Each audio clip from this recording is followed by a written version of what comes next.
And hello, everyone. I will be basically taking you through the practical parts of this workshop. And I can see that so many of you are excited to and eager to learn. So let's not really waste much time and let me just quickly share my screen with you guys.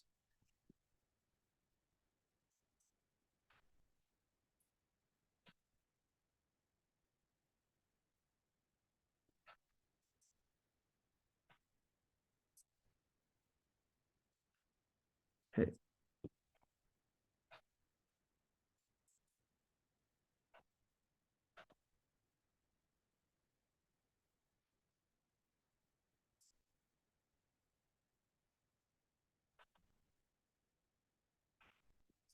So here we go.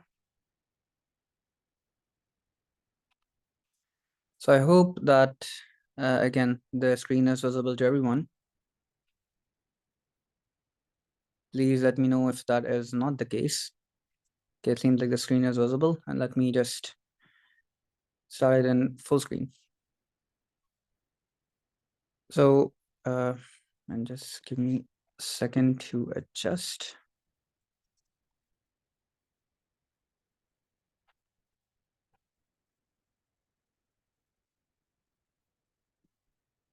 Okay, the question that I have for you guys is how much data do you think is created in a single day?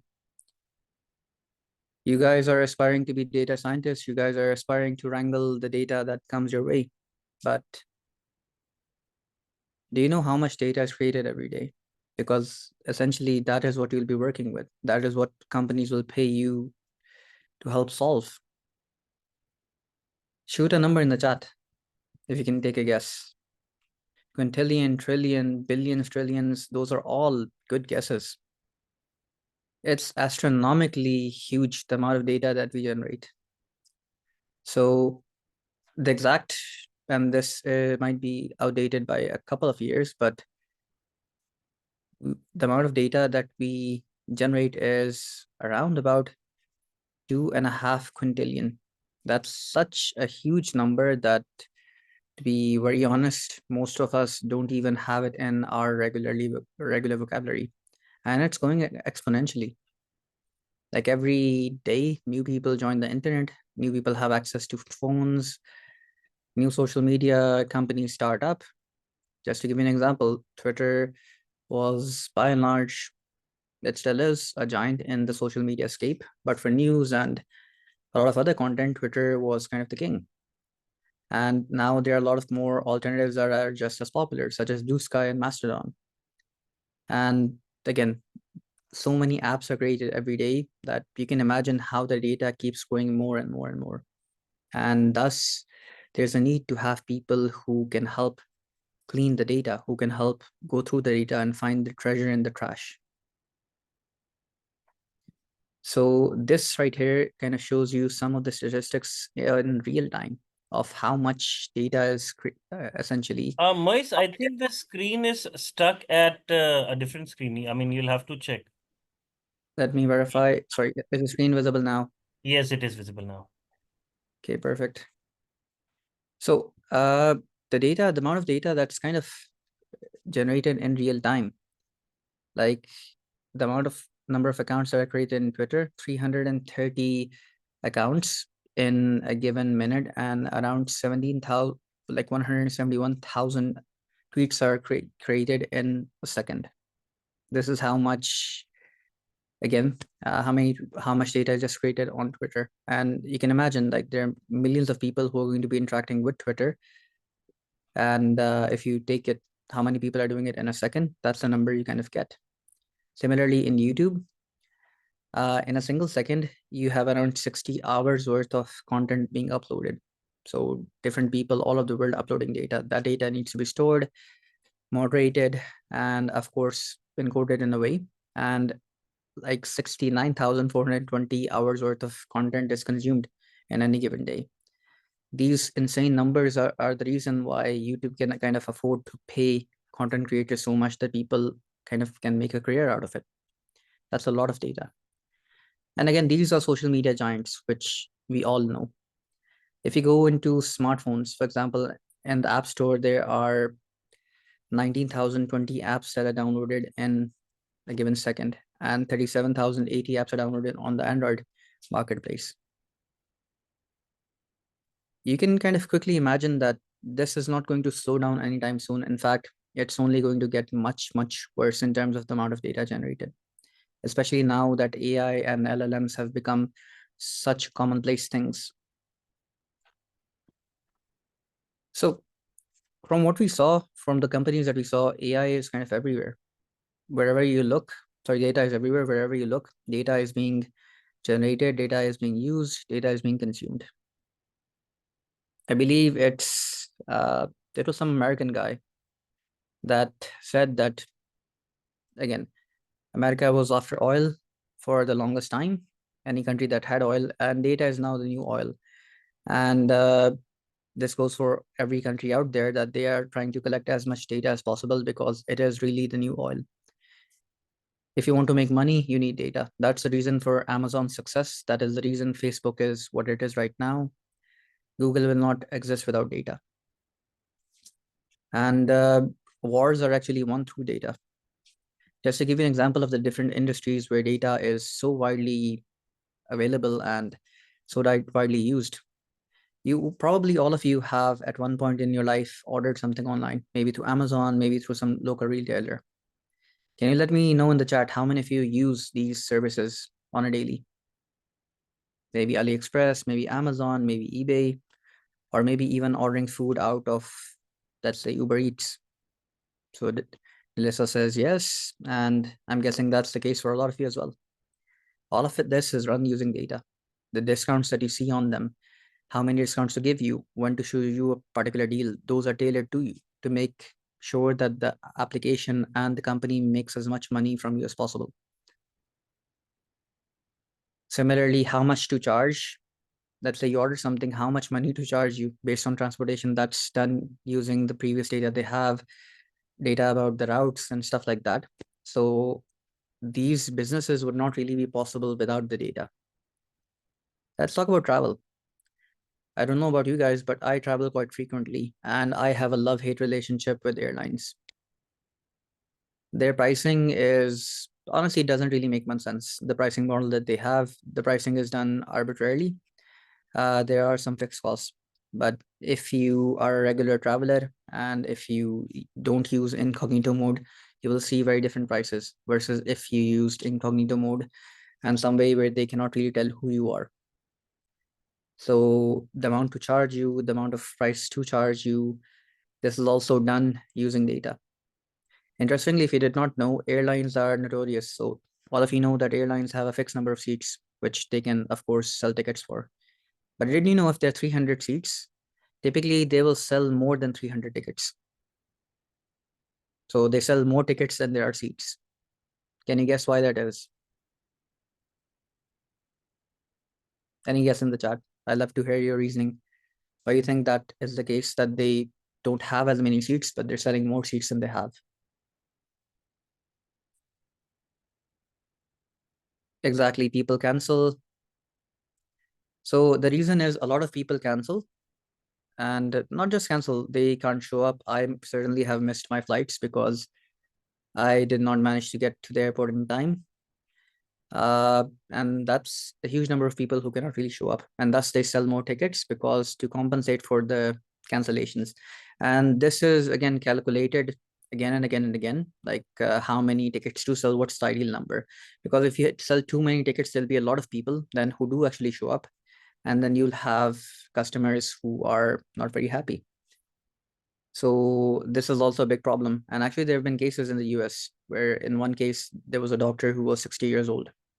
He refused to get out of the flight. It was the airline's fault that they double booked, and they forced him. He did not, because again, he had work commitments which he had to go get to urgently, and he paid the ticket. So they beat him up, the airline security beat him up and then dragged him off. So in a way, this is kind of abuse of power. And this using this to sell extra tickets is also abusive. The abusive use of data science to, sure, you want profits, but not at the cost of your customers. Let's come to social media. You have to get off. So for someone who asked you, you have to get off. If you don't, they will call security and the police, and you will be arrested. This might vary from place to place. In America, that's the thing. In Europe, luckily, the consumer protections are very strong, and they can't really do that. But it varies from place to place.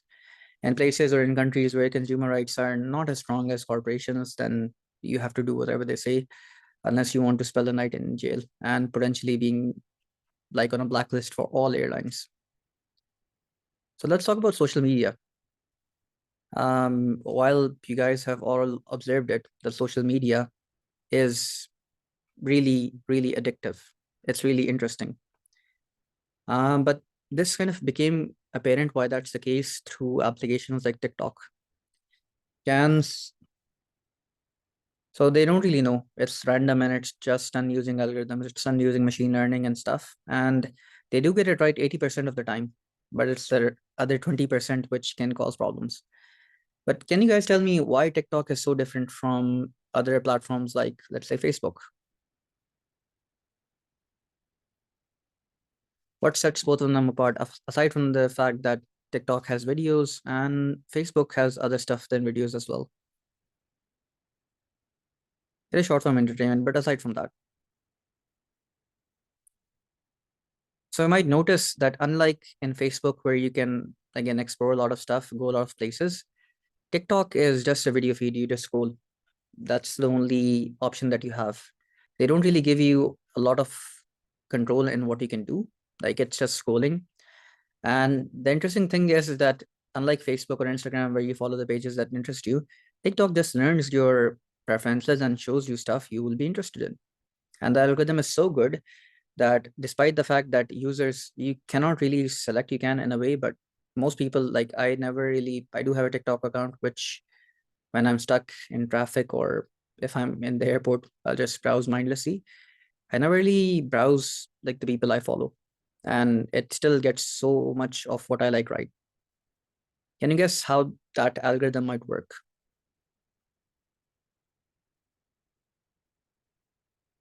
Can you take a guess how that algorithm might work? Yes, the algorithm learns based on what you watch or browse. Exactly. It also learns based on your country, because obviously when you sign up, it knows your country, it knows your age, it knows your gender more or less because it asks you that.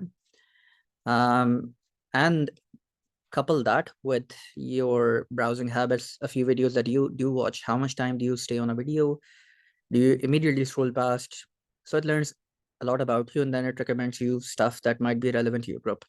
Based on that, it recommends other stuff, and use it for a day or two, and it will kind of know everything about you, which is scary. And fun fact, data was actually used to influence and possibly steal a major election in a country. And there's a huge scandal. If you have time later, look up Cambridge Analytica and Facebook. So can you guess the country where the election was in a way stolen or in a way very heavily influenced? Exactly, if it's the USA. So one of the most advanced nations on the planet, and their elections were heavily, heavily influenced, like by social media, by specifically targeting people who align with you, and by motivating them, by showing them posts that are emotionally charged.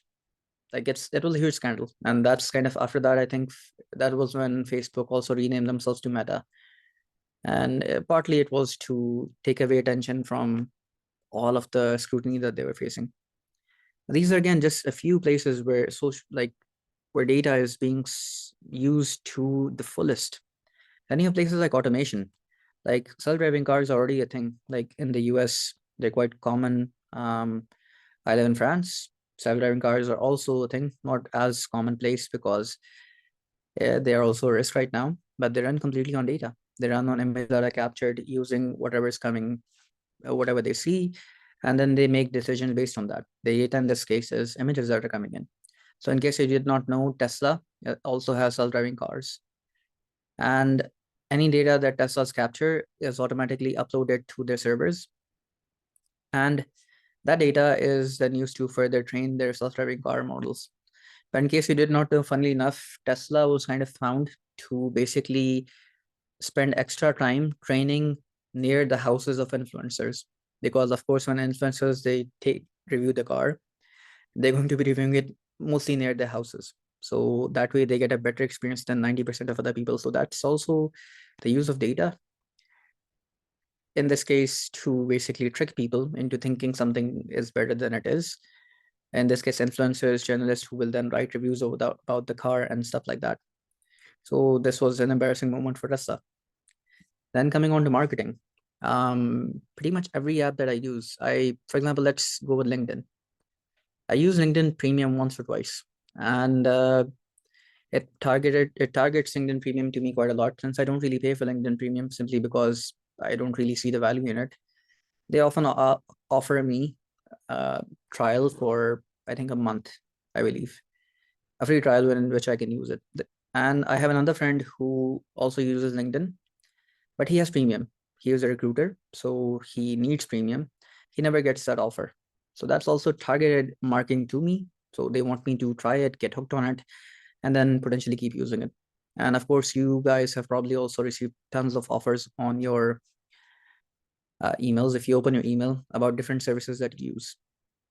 For example, when I unsubscribed from Netflix, I was bombarded by the emails that, okay, we have this great new show, come back and watch this. This is a new season premiere. So this is targeting marketing. They're not going to be sending those emails to people who are already subscribed because, again, uh, they're not really getting anything from them, but they're going to be sending it to people who target emails to people who would then, again, pay more money. Healthcare is another area where, again, data is quite useful. We saw that, all of you probably saw that during the COVID pandemic, where every news channel was talking about, okay, these cases are rising, the amount of people who are sick are rising, the deaths are rising, okay. And these trends, this data, that was kind of one of the first instances mainstream where data was being used, even in the mainstream media, for such an extended period of time. But it's not just COVID, it's not just one specific case where, again, healthcare, the entire healthcare industry is based on data. And similarly, credit card and insurance. Funnily enough, right now, my credit card and my bank account app have both been suspended. Uh, I'll let you guys take a guess why my account was suspended recently.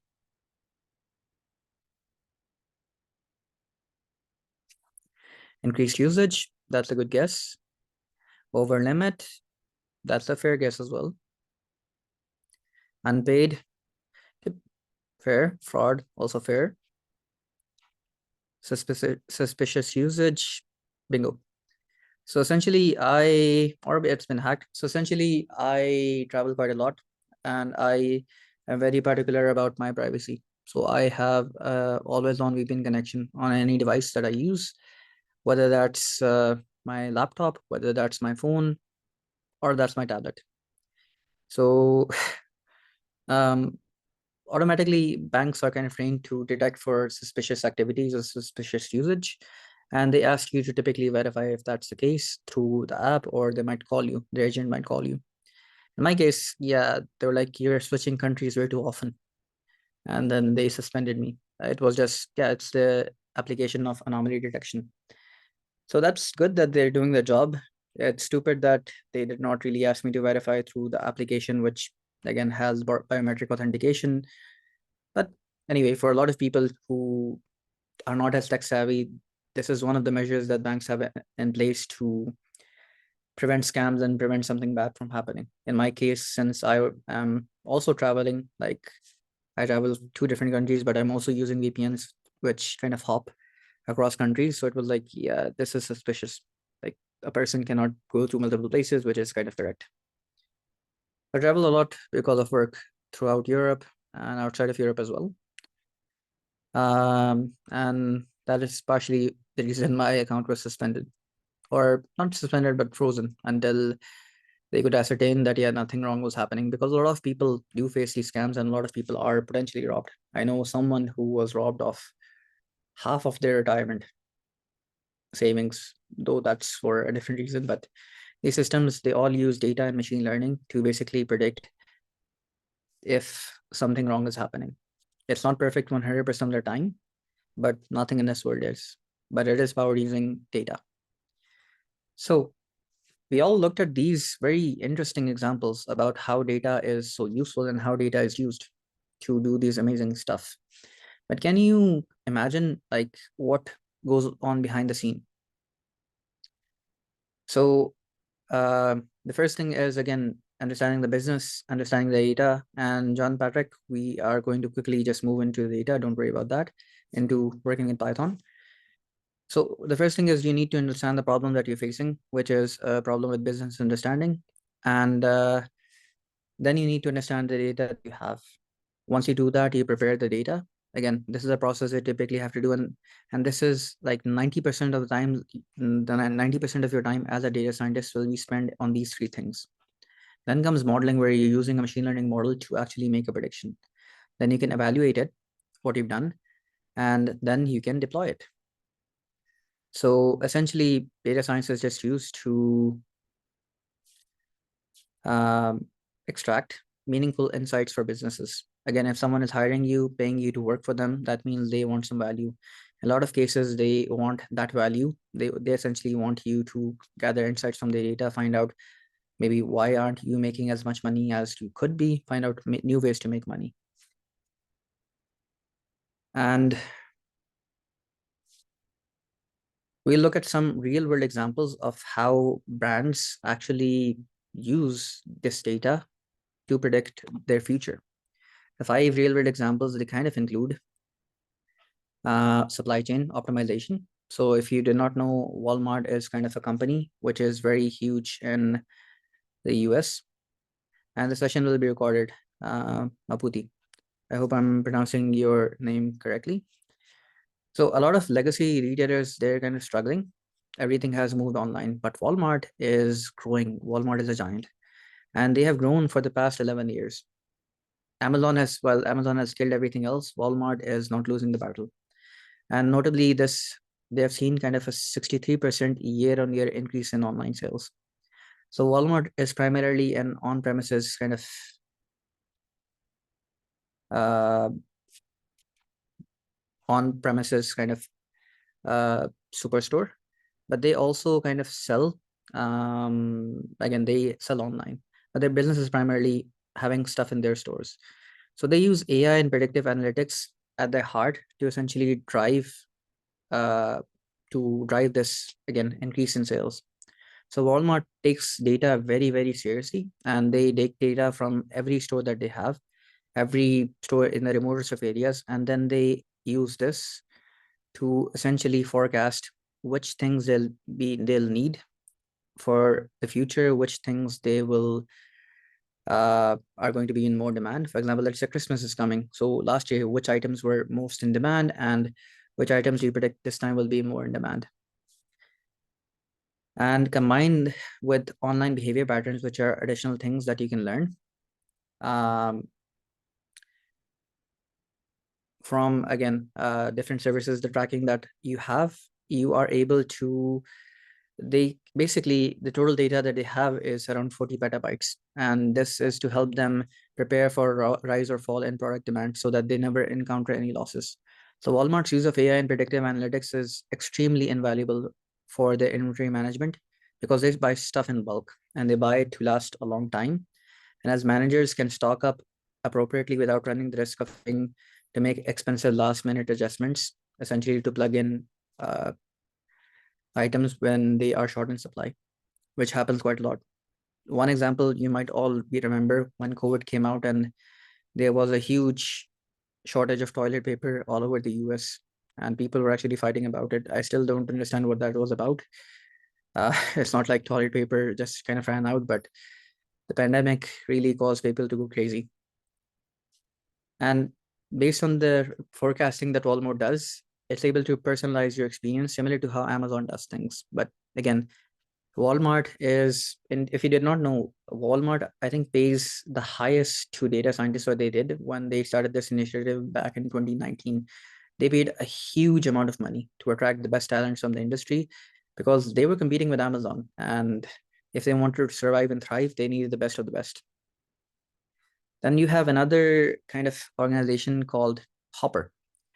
And Hopper, what Hopper does is it's essentially They try to stay ahead of their competition by trying to predict future pricing patterns and alerting travelers of the cheapest times to buy flights to their preferred destinations.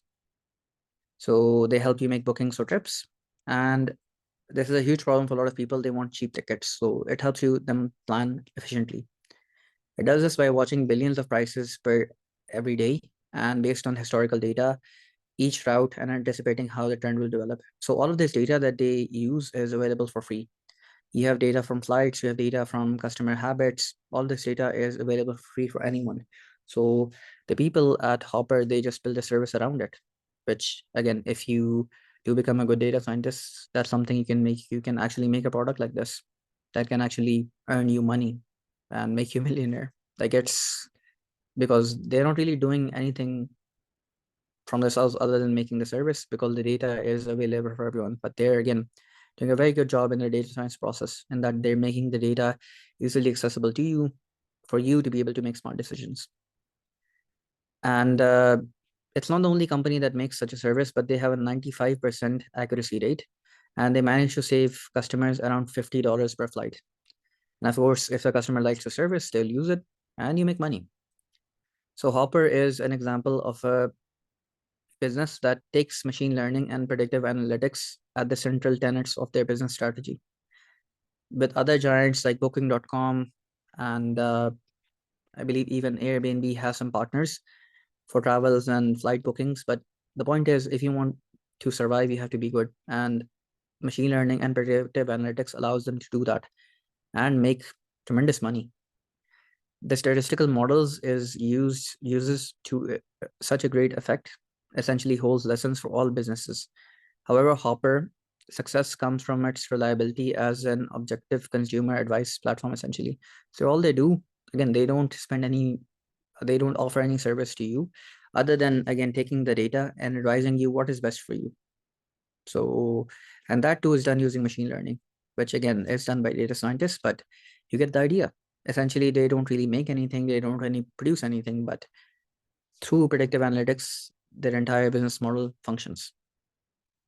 Then you have point defined zoo and aquarium. So these are a couple of parks for tourists and a survey that was conducted by an SAP in 2016 kind of found that 70% of small businesses felt that they were still only in early stages of deriving insights from their data. And that's true for a lot of companies. That's kind of one of the biggest mistakes that they make.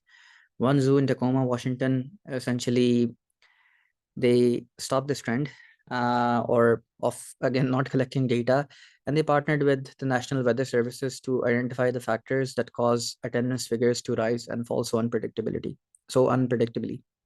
Because as you know, people only go to tourist places again when the weather is going to be nice. Plus, most of these tourist places, the main mode that they make the money through, the way they are able to take care of the animals, the way they are able to pay their staff, aside from government grants, is through, again, the sale of tickets.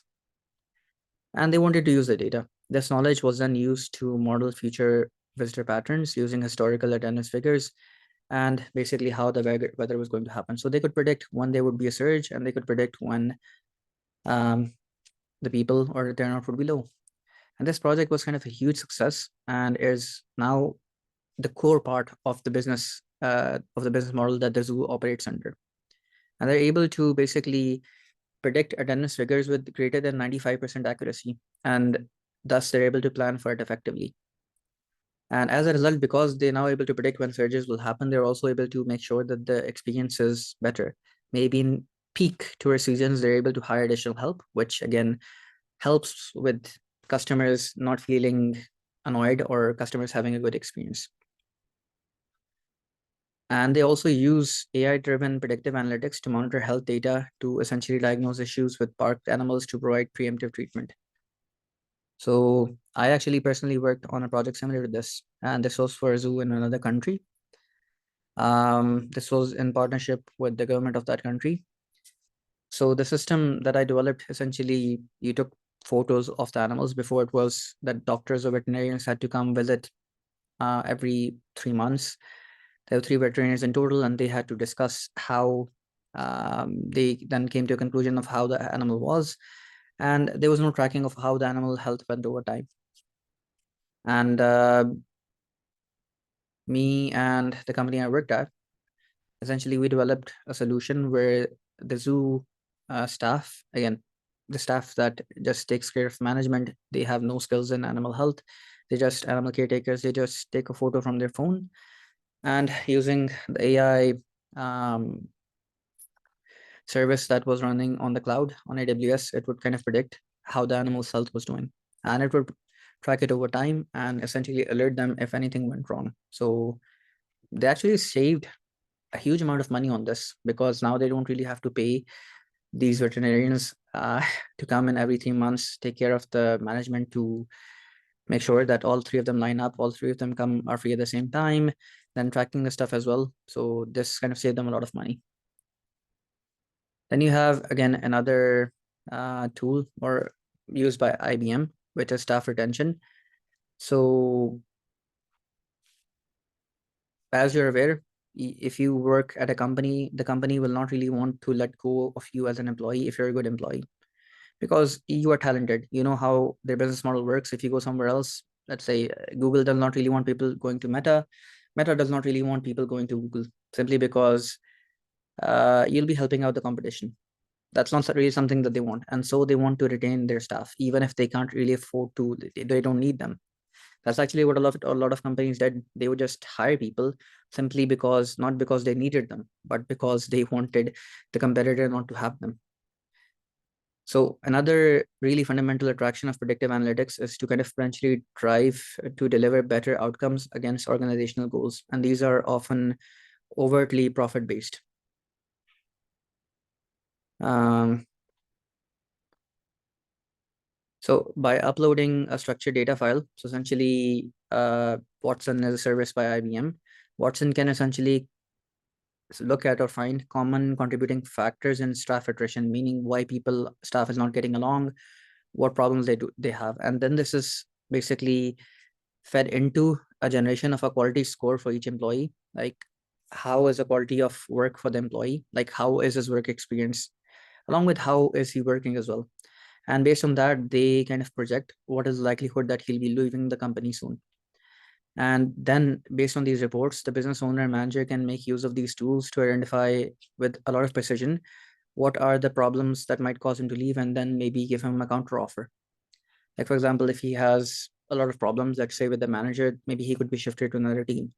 If that's not possible, then they could give him some other alternative, like more money. Or let's say maybe he has a family man, you have the data on him, he has a newborn child, and thus he is able to, um, they give him some extra time off.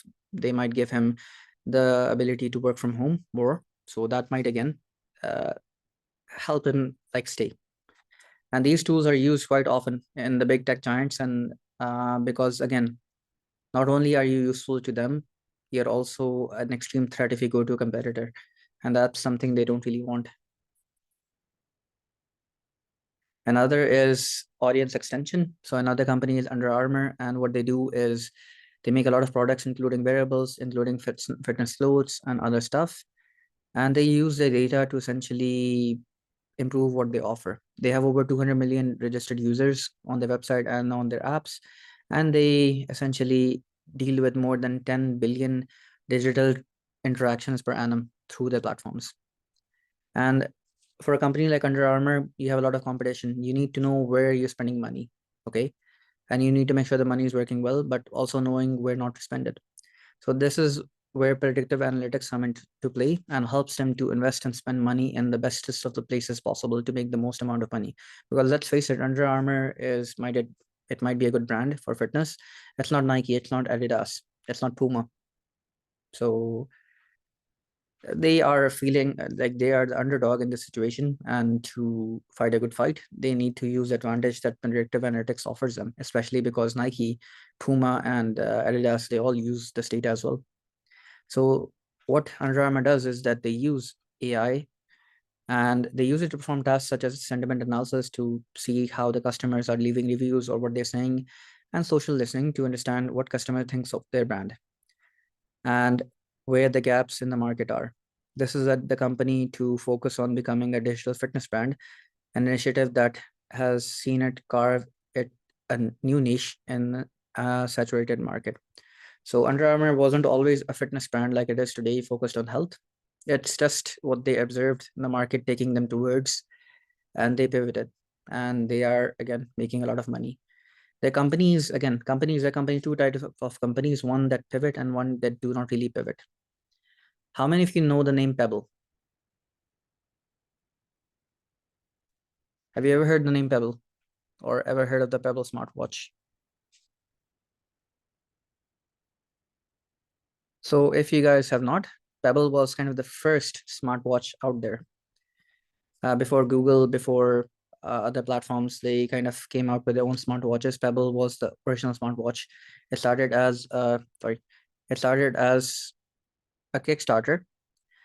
But the problem with Pebble was they did not pivot. They did not offer any innovations. They did not really improve their offering when they were faced with competition. As a result, Pebble is no more.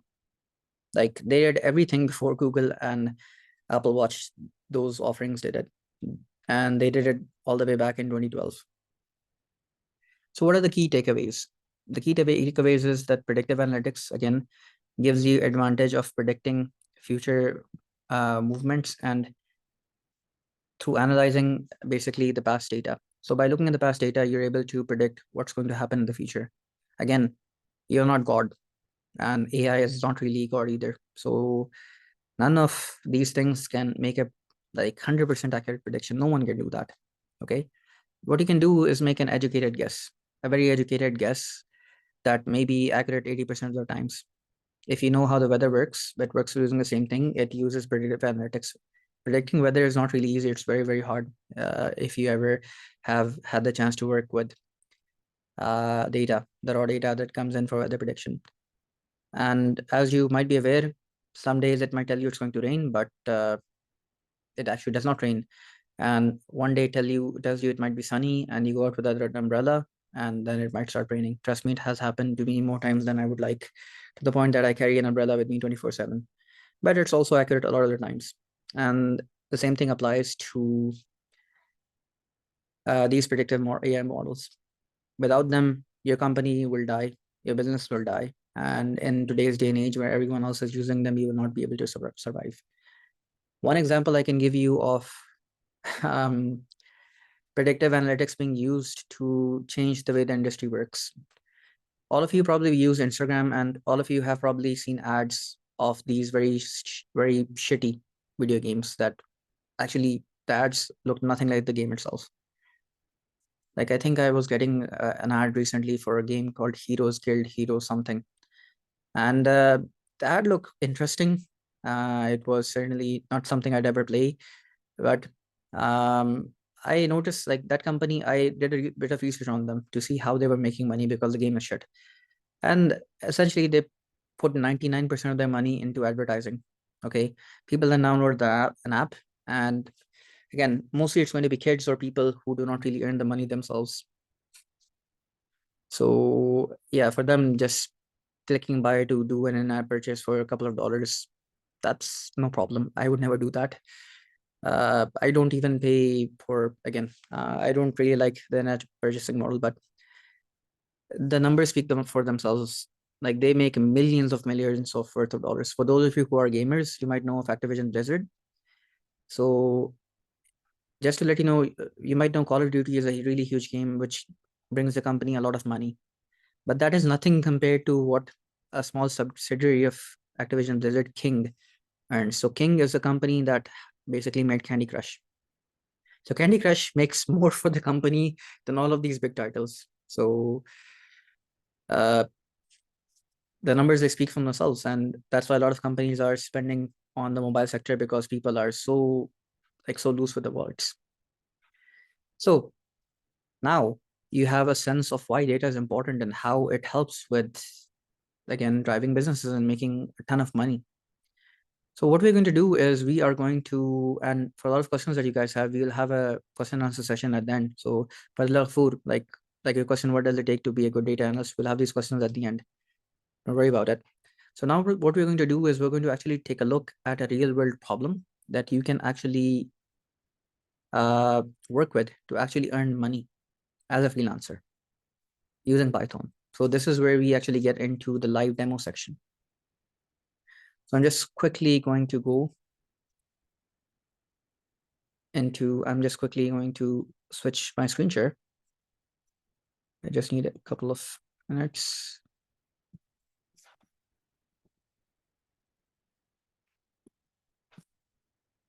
So what we're going to be using is an app called Google Colab. It's not exactly an app, it's a website. It's offered by Google, and it's something that I recommend to everyone. And I will quickly just switch my screen share. So please do let me know if my screen is visible. So Google Colab is kind of like an online website offered by Google where you can do data science stuff for free. You don't really even need a computer. You don't need to install Python. You don't really need to install anything on your system, which is very useful for people who are just starting out.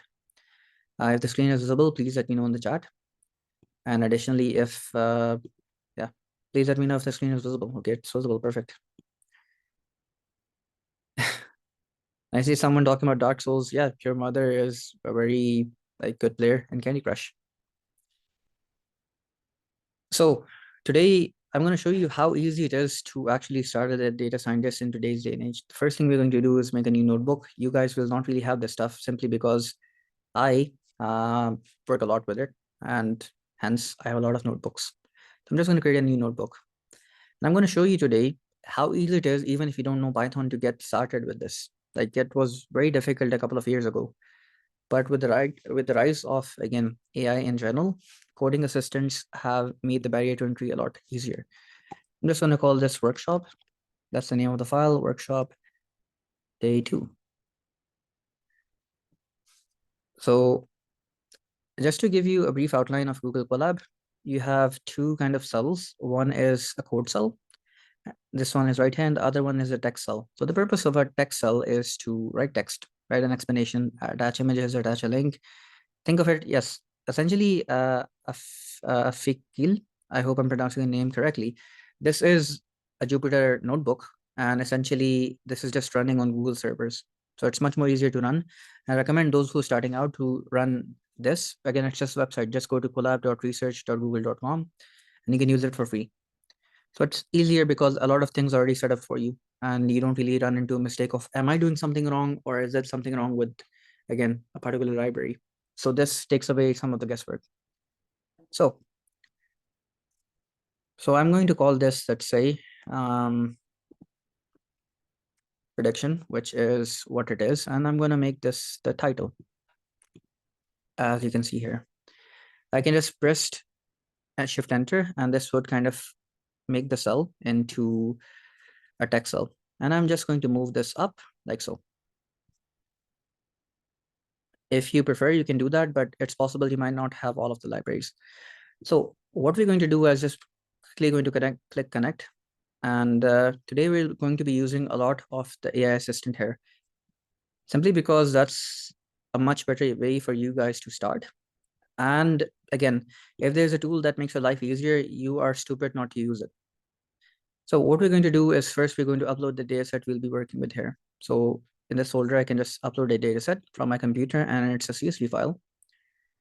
And I just need to, okay, where is the file? It should be in downloads. And yeah, I need to extract it. So I just need a second to extract the data and then upload it. But it should just take, again, a single second. Okay, downloads, just to verify where it's placed. Yeah, it's already extracted, career change prediction. So this one is, again, I chose this specifically because this is going to interest you quite a lot. Because this is something that you are, okay. Okay.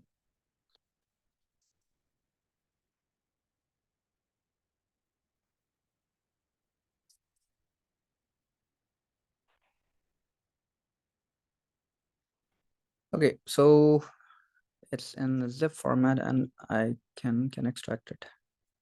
Now it's going to download.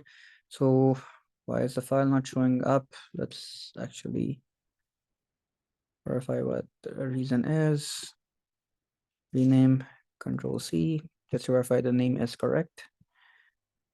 Click upload again. It is in downloads. Here we go. Here's the file. So I was making some mistake with the name. And yes, Gemini makes your work so much easier. So interestingly, this is very relevant to you guys since all of you are thinking of a change in career. All of you are thinking to get into the space of a data scientist or data analyst. Essentially, this data set is a career change prediction. And the first thing I'm going to do is I'm going to import some of the libraries, which I will show you. But let's say I'm going to use AI for that. I want to import used in data science and machine learning, just to show you how easy it is to kind of get started. So one of the very common ones is Panda. And yes, of course, you will get access to the data set. Don't worry about that. So it imported the most common ones. So Pandas, which is, again, think of it as an equivalent to Microsoft Excel, but in code. You have NumPy, which is used by Pandas and other libraries. You won't use it directly. Then you have Matplotlib, which is used to, again, make these visualizations. And again, the screen is not visible. Okay. Is the screen visible right now? It seemed like so I uploaded the data, as you can see here. And I'm just going to show you how easy it is to get started. I can import the libraries myself, but I'm just going to ask it the question. I want to import, and I wrote it in the wrong chat. I want to import the commonly used libraries for data science and machine. So a wise man once said, it is stupid not to use what is available to you or the tools that are available to you. So it gives you an explanation of what these are. So I already told you Pandas is, again, similar to Microsoft Excel. These are used for visualizations or plotting. And for machine learning, we have sklearn. We won't be doing deep learning, but that's good. And I want to use it. I can just click this if I believe, and it will automatically add this. So it's a tool that's supposed to help you, and it makes getting started very, very easy. And I'm importing these libraries, which again, I can do manually, but just to show you how easy it is. So yeah, these are kind of all that I think I need. I might not use a sklearn. I might use something different though. But now to run the code, you just press on this play button and it does that. Now we have a CSV file and I just want to make it as easy for you guys as possible. So let's say I ask it, how do I load a CSV file? It's just going to be pandas underscore CSV. It is, but the thing is, it's, again, you're supposed to use it to help you to learn. You still need to use your head when you're coding with this, because that's the reason that your jobs are secure. AI is not really going to check your job because AI is stupid. Well, computers in general are very stupid.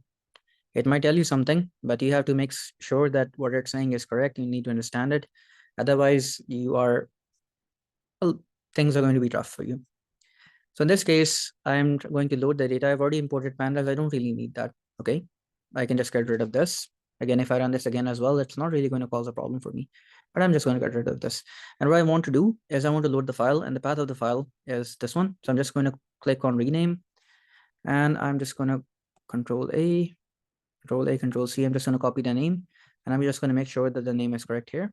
Here we go. And if I run this, it will basically load the data, and here it gave me an error. So what is the error that it gave me? The file path, this is where the file path, yeah, because I added CSV 2 times, and there we go. Again, even if you get an error, it makes things very, very easy for you. So this is what it looks like. So to give an explanation of the data, you have field of study. Then you have the current occupation. So just like you, there are so many people who are shifting to a job as a data analyst. So there's someone shifted from medicine to a data analyst. Then you have a age, you have the gender, you have the number of years of experience priorly. Then you have their education level. Then you have the industry growth rate. You have the job satisfaction. You have the work-life balance. You have the job opportunities, the skill gaps, family influence. Like what was the family influence? How much of it was involved in and actually, let me paste the data in the chat. Just give me 1 second to do that. It should be visible to everyone. So give me a second to upload the data. You guys.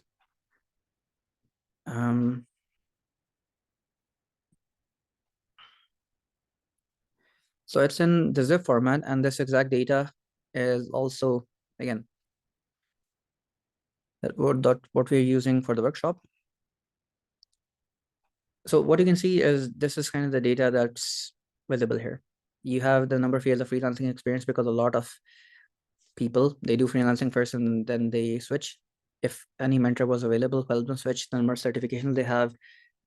If they have any professional networks, their career change events, was it something that helped them change their career? Did they adopt technology as part of their career change? And what's the likelihood of them switching to a new career? So let's actually, so this is kind of what it looks like.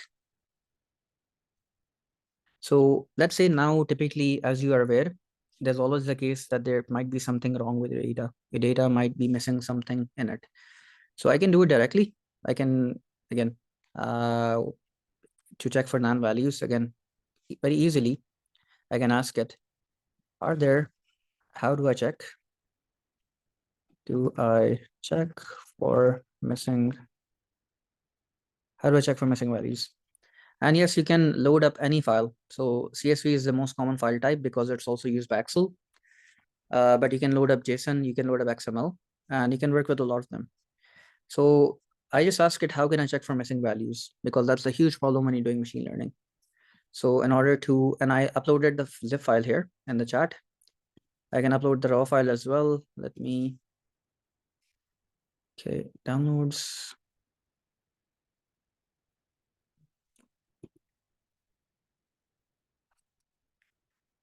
Okay. I've also uploaded the CSV file again. It's 3.45 MBs. There you go. So I want to now check if there's any missing data because that's also a very common workflow. So I'm just going to click this and it'll add the data here. And if I run this, you will notice, I saved it LDF. Yes. If I run this, you will notice that it checks for any missing data. And here I got some sort of error. And what is the error that I got?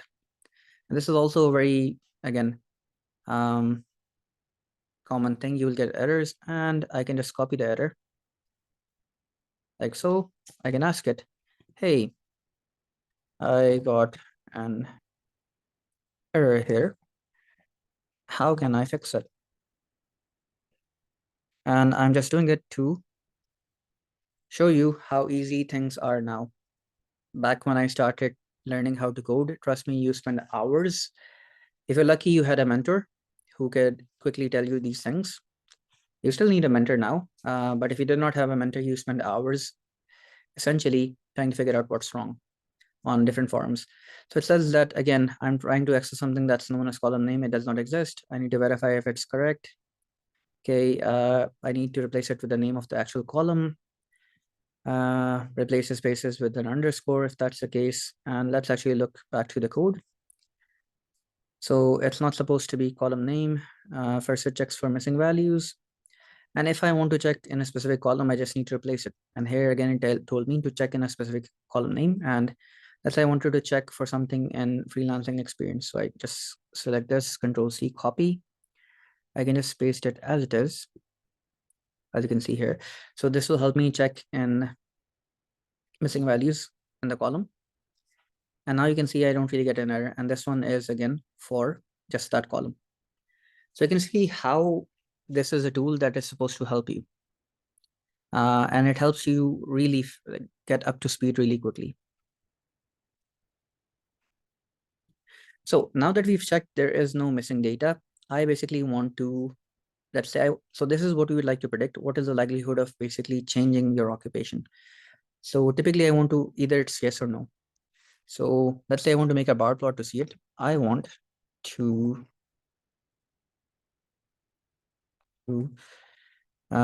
make a bar plot using SNS or Seaborn to see um,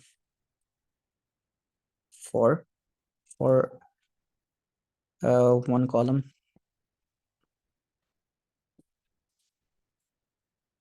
So again, depending on the exact role, again, we'll get to these questions when we're at the end of the session, but depending on your role, yes, you might, or you might be using different tools. So what we will be doing is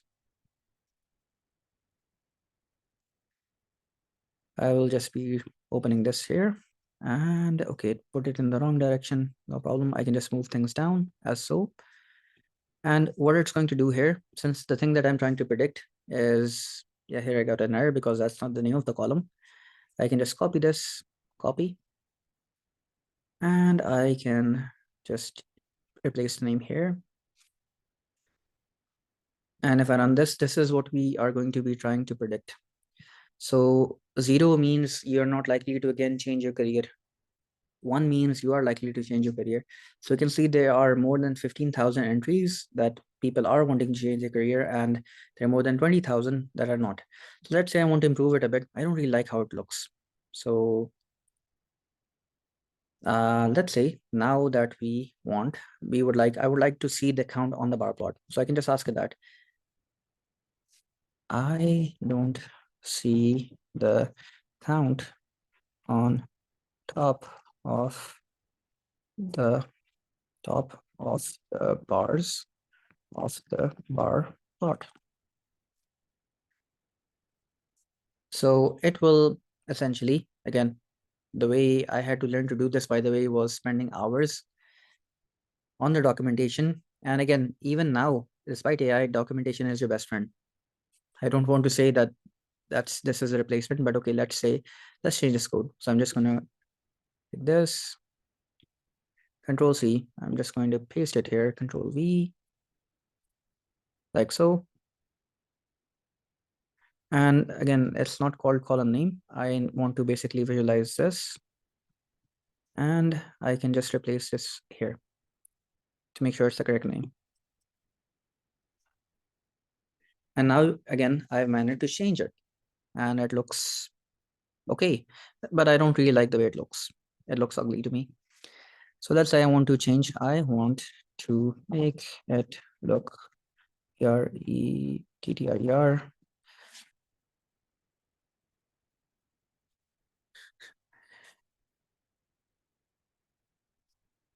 So this should make it look prettier and grid lines, but yeah, the palette pastel, so you're looking at pastel. So this is again one of the beauties of using Seaborn. It's a very pretty library.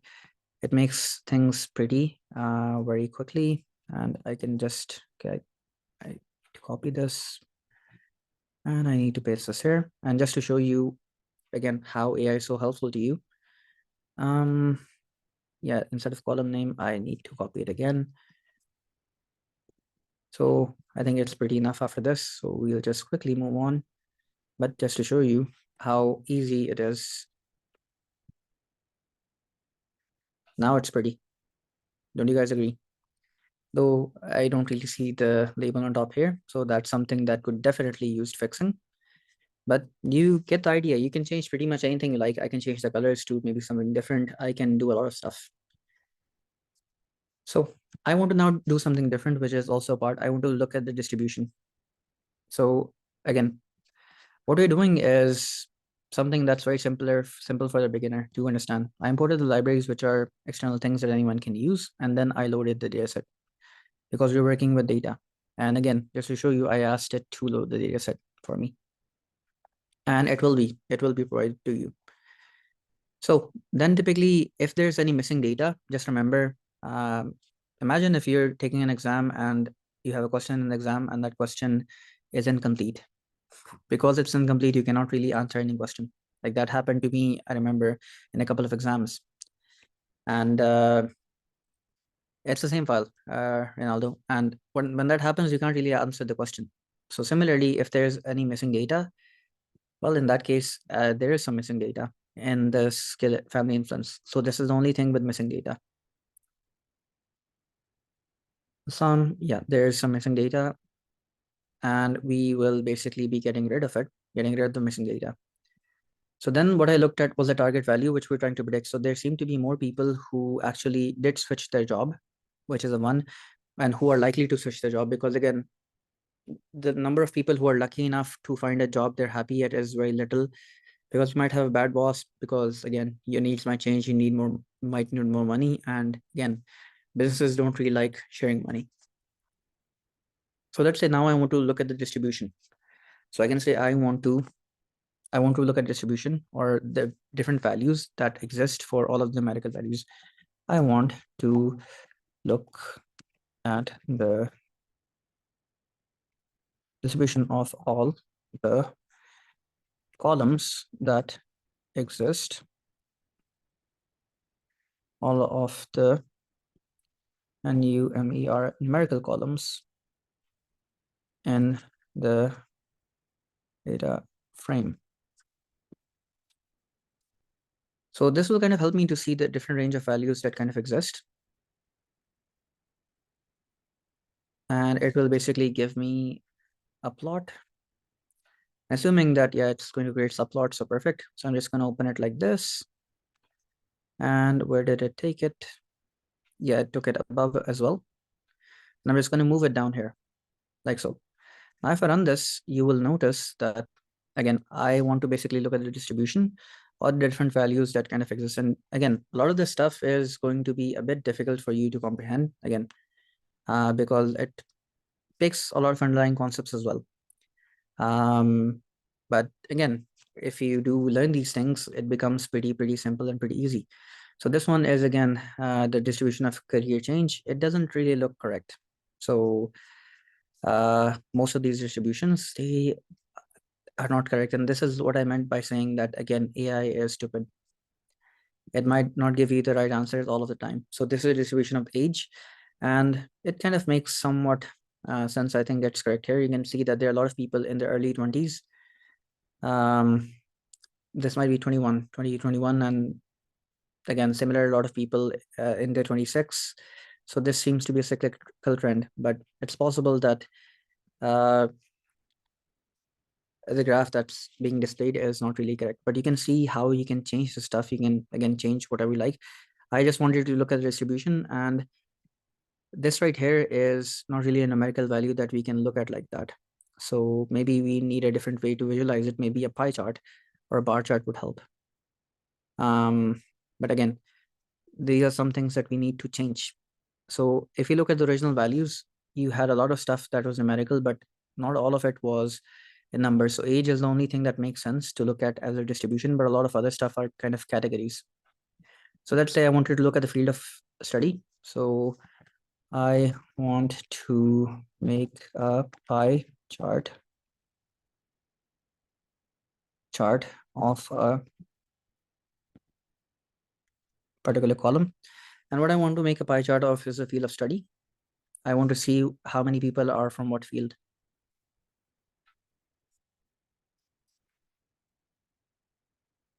So that, again, that helps you to make decisions. For example, maybe there might be one field which really is bad, which really sucks a lot for a lot of people. And as a result, people are switching in mass.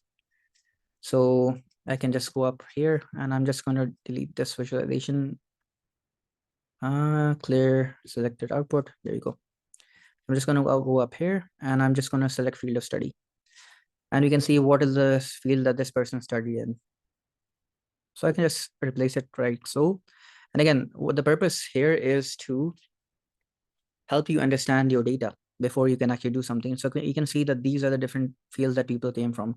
So a lot of people studied business, a lot of people studied biology. So there doesn't really seem to be, this data set is very balanced. So this is a very ideal or good data set. There isn't an imbalance, but you might imagine there are a lot of people who studied arts, but they don't really find a job in arts. In this case, everything is around 10%. And again, the reason for that is because this is a very very kind of ideal data set. It's not really something typically that you encounter in the real world. For example, there are going to be a lot more people in the real world who take medicine, who take subjects like engineering or computer science compared to some other disciplines, like law. If you look at the total number of people, there might be people who might later study law. So we can see that it's all balanced. So let's say I want to look at something else. I also want to look at what are the people currently doing. So what's the current occupation? Which field are people more switching to? Because again, that might indicate that the field has a lot of jobs or might have a lot of money. So again, I will just copy this and I might just paste it here like so. And now what I want to look at, again, this is all doing stuff in Python and I want to look at the current occupation like so. I can quickly come down here and I can just search the current occupation. And again, I can change other stuff as well. For example, this is not pie chart of column name, it's pie chart of current occupation. So if I run this, you can get data from a lot of places online for free. So again, this as well is, again, a very idealized or very kind of synthetically idealized data. This is not really representative of the real world, and that is something you might kind of be aware. So like in the real world, you don't have a perfect distribution like this where everything is 10%. There are 10 rows and everything is like nearly 10%. Trust me, like there are going to be a lot of psychologists, but who's people who study psychology, but not a lot of psychologists in comparison. Similarly, there might be a lot of people who study teaching. So this is actually a good thing for machine learning because this is something that you want in machine learning. The reason for that is if you have certain parts of your data that are more than other parts, what happens is that the patterns it might learn is it might focus more on the part that's bigger than the parts that's smaller. So then in that case, we kind of have to fix our data. We have to make sure that equal weightage is given to everything. So that's good. It seems like everything is balanced, which is actually a very good thing. Otherwise, we might have to manually do it. Then we have age and gender. So let's say I want to look at the gender, what's the men versus women? Typically, you might realize that data is always skewed on this point. So let's actually take a look at gender. So in this case, I'm just going to copy this again and take a look at gender here. So control C, and I'm just going to open up a new code cell. I'm just going to copy this, paste it here. And in this case, it's going to be gender. And the column name is also going to be gender. I'm trying to understand stuff. And again, even if I don't know coding, you can see how I'm using the AI to help me. So in this case, you can also see that everything is around 50%. So you can be for sure, like you can for sure say that this data is not really representative of the real world because you don't really have a 50-50 split in the real world. There's always discrepancy.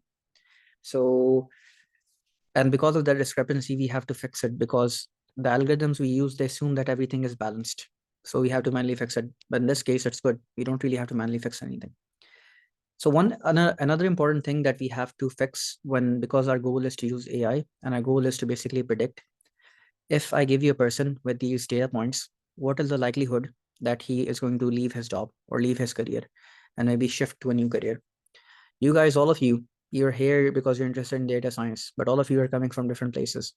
Some of you might be working as civil engineer. Some of you might be, again, mechanical engineer. Some of you might even be, let's say, digital artists.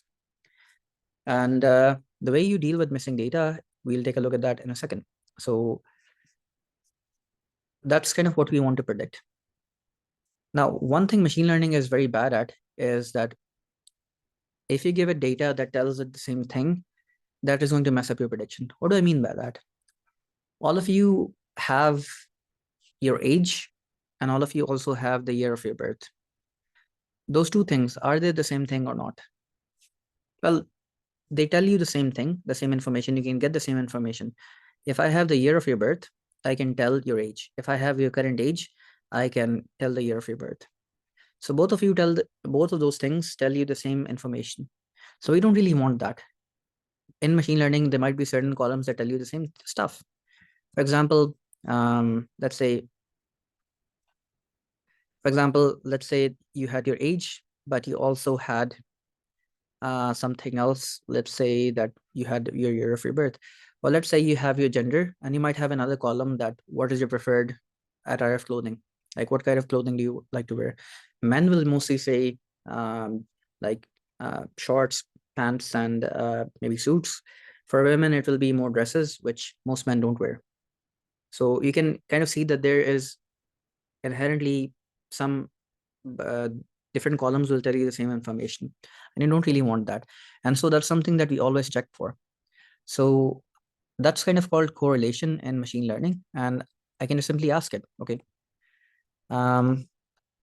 how can I check and visualize correlation in my data in the form of a heat map. And again, I know all of this stuff because I've been working as a data scientist for years at this point. But you can get the idea. You can ask it questions, and it kind of helps you quite a lot. The barrier to entry has honestly never been this low. So right now, what it will do is this will create a heat map for us, which will tell us how closely related different stuff is. So in this case, I can just copy it here. I can run it as it is. And what this will do is it will calculate the correlation, and it can't really convert the string to float. And that's an error because we have a string data type. And you will learn about data types when you learn about Python. In general, I'm just going to tell it to basically take numerical columns or numerical values. Or actually, I can just copy the error as it is. And if you don't really know anything, you can just copy the error as it is. I can say, I get the error. The fix of the error is just to take the numerical values, leave all of the text alone.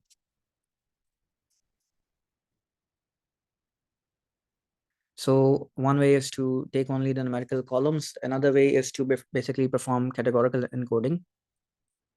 So in this case, the common error here is that we're trying to take the text. So some things are categories, as you can see here in the data. Medicine, education, these are categories. And this is in the form of text. I cannot really turn it into a number. And machine learning algorithms is just mathematics. They deal with numbers. So one way is to basically either ignore this. That's a bad way. The good way is to encode the data into other formats. And this is an example. And here we go. The second suggestion it gives you is exactly that, to encode the data using one-hot encoding and label encoding. So we'll be using one-hot encoding, and it will basically encode the data, label encoder, encoder column. So let's say I would like you to, let's make it even simpler. I want to take the categorical and one-hot encode them, which is what is suggested, and update the data frame, meaning add them back. So it makes things, again, it makes things very easy. So again, also one thing, like you cannot even check for correlation because that's mathematics, but you can also cannot, without encoding your data, do any sort of machine learning. So it's telling me that these are, again, first thing I need to do is identify the columns. This is giving me an explanation of how to do things or how it works. I can just copy it as it is. So it automatically selects all of them, which are, again, object types or which are strings, non-numbers. It will then encode them using one-hot encoding and then update the original data frame or add them back. So I'm just going to add a new code cell, paste it here, run this, and yeah, okay, I'm going to go down, down, down, down, down, down, down, down. Yeah, there we go. And I'm going to look at what that looks like. So it's df.head, which basically prints out the first 5 columns. So, study, this was a number, job salary, jobs. Okay. So I might notice that these, all of them have been kind of changed into numbers. So this is one-hot encoding. That's one form of doing it. And all of the job security, the career change interest, the skill gaps, availability, mentorship, and yeah, here we go. So current occupation, gender, male. Male has been, because it's binary, it's basically true or false. Is it current? So it encoded all of the variables. Is the current occupation a software developer? So it will only be true for those people who are software developers. So in this way, essentially, it's a roundabout way of allowing us to do calculations or allowing us to do mathematics with objects which are text in a way, because those textual objects also tell us information. It's important. Is the person currently a doctor, or is he currently, let's say, a lawyer? That might make a difference. And machines, they cannot really work with text. So this is how we fix it. So now it's true or false, 0 or 1. So we've kind of fixed it like that. And everything now is basically going to be numbers. So just to kind of verify that, I can just do df.info, which also tells me a lot of other information as well, including if there's any missing data. And you can see there is no missing data here. Everything is, yeah, complete. That 38,444. And everything now is either a number or either 0 or 1, true or false. So now I can actually try to run what I was trying to run before, the correlation. And in some cases, so if I run this again, it should run now. And it will take a bit of time to run because, again, it's doing mathematics behind the scenes to find the cosine similarity, which essentially tells it how closely related certain things are. And again, you can see it's very densely populated. It's very dense information. And I don't really want the numbers. I need to remove the numbers. I can do that. But essentially what this tells you is how closely related certain things are. So field of study biology, field of study business, these are all, again, it makes sense for all of them to be closer in color, meaning they're related. So essentially, ideally what you want is all of these columns to be this light blue color. If anything is red, like so, so this one, career change interest, is very highly in red with likely to change the occupation. So what does that mean? Again, if anything is red, it means that these two things are telling you the same information, and you don't really want that. This is the same thing in red here. So typically, this is just a pattern on an image that's supposed to tell you, yeah, that there's something wrong with your data. But as I told you before, this data is like very optimized, very clean. So you don't really have that problem here. So, and another thing you might notice, the thing that we wanted to predict is basically likely to change the occupation, and this was between 0 and 1. Yeah.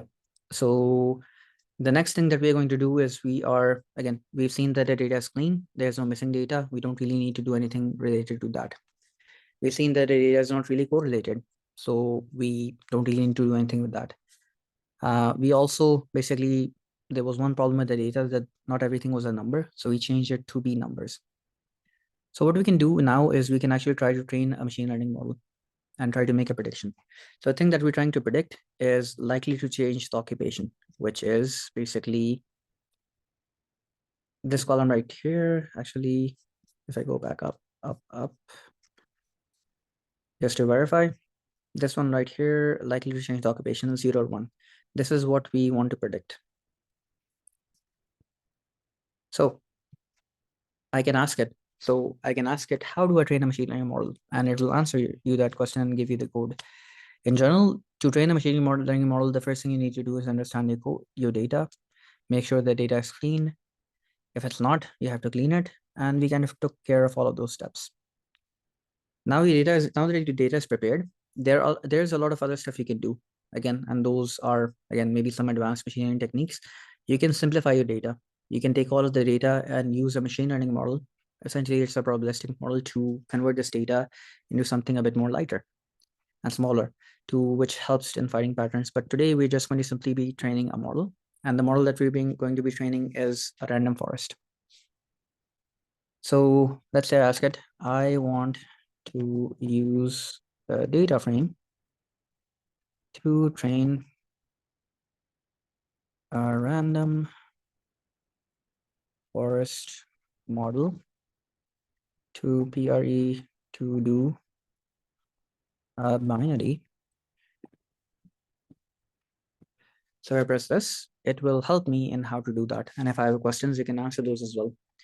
So binary, so random forest is a class of machine learning algorithms. It's a very good model that's used quite a lot. And you can use it to do classification or regression. Regression is when you try to predict a number. For example, how many marks am I going to get in my next exam based on maybe how much I study and other data. Classification is when you try to predict, is this going to be category A or category B? Or in this case, is the guy going to change his job or not?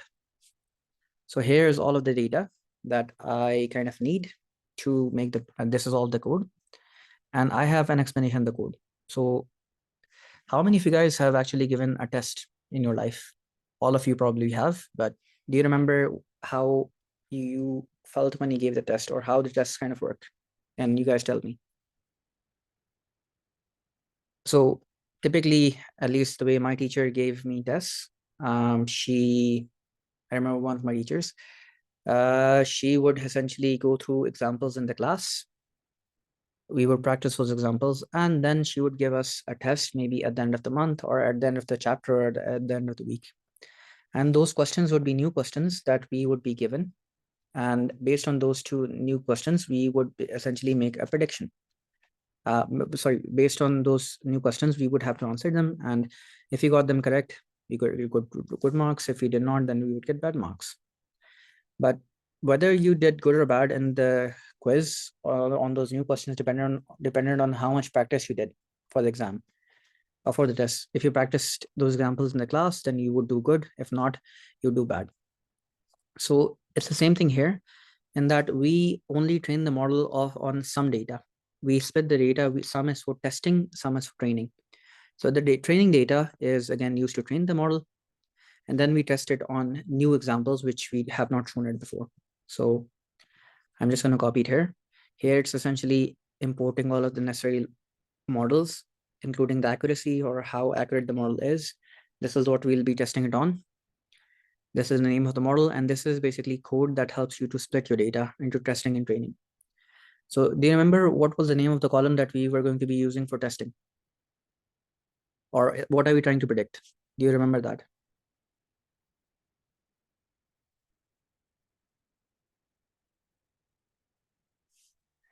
Exactly, it was career change, likely to change. So I need the exact name, and I can just get that from here. So it's somewhere around here. So it's likely to change the occupation. So the thing is, that is the thing that we are going to be testing it for prediction. So for the data that I'm going to feed into the model, that will be everything beside that, because the model will use that. And then using that, it will try to predict whether you're going to change or not.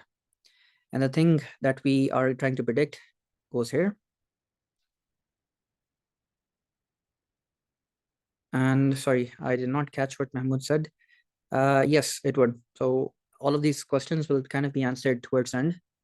Don't worry about that. So here is the entire code you need to train a machine learning model. This is one of the many, many models that are available, and this is just one way of doing it. There are a lot of things you can tune about the model. So again, just to explain a bit of things, these are the imports that we need. A lot of libraries are already imported, but again, importing them again doesn't really hurt, or it doesn't really add anything. It doesn't really take anything. Here is where I'm again separating the data set between what I'm trying to predict versus what I'm going to use for the prediction. And then again, what we have is where we're splitting the data set between the examples that it will learn from and the actual data that it's going to, the actual examples. So here's where we're splitting the training and the testing. And this is the random forest classifier. This is again where we create the model. This is where you train the model, and this is where you make the predictions. So if I run this right now,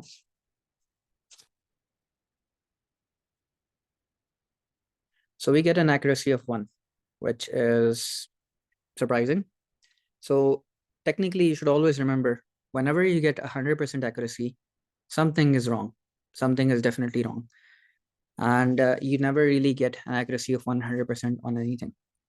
And the reason we might be getting it is because we have not really added any hyperparameters. So let me change some stuff.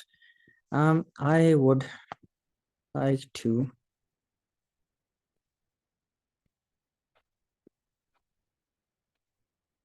METERS and to verify whether X stuff, yeah, X and Y that has been dropped, and then we have split the data perfectly.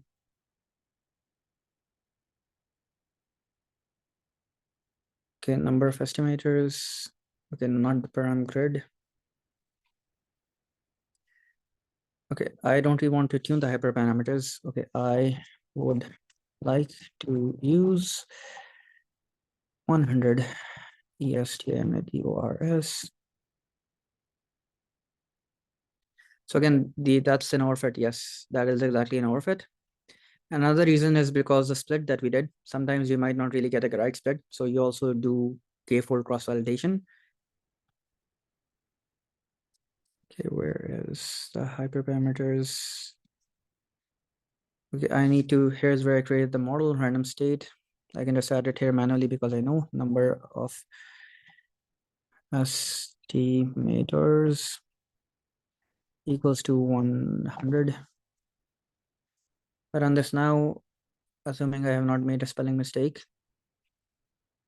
It seems like I have not. And this is accuracy, and again, it is because it is overfitting. And that just shows you that something you did in the process is incorrect. So what we can do is I can actually, what other MATRICS can I use to see how good the classification accuracy is? So for regression, you have things like R2 score. You can use, from the top of my head, you can use precision and recall. So that's one. And let's see if it gives me the code. So I can use that. That might actually help. So right now it's kind of overfitting. And in case you do not really know what overfitting is, in the case of overfitting is, yeah, I'll also look at the classification report.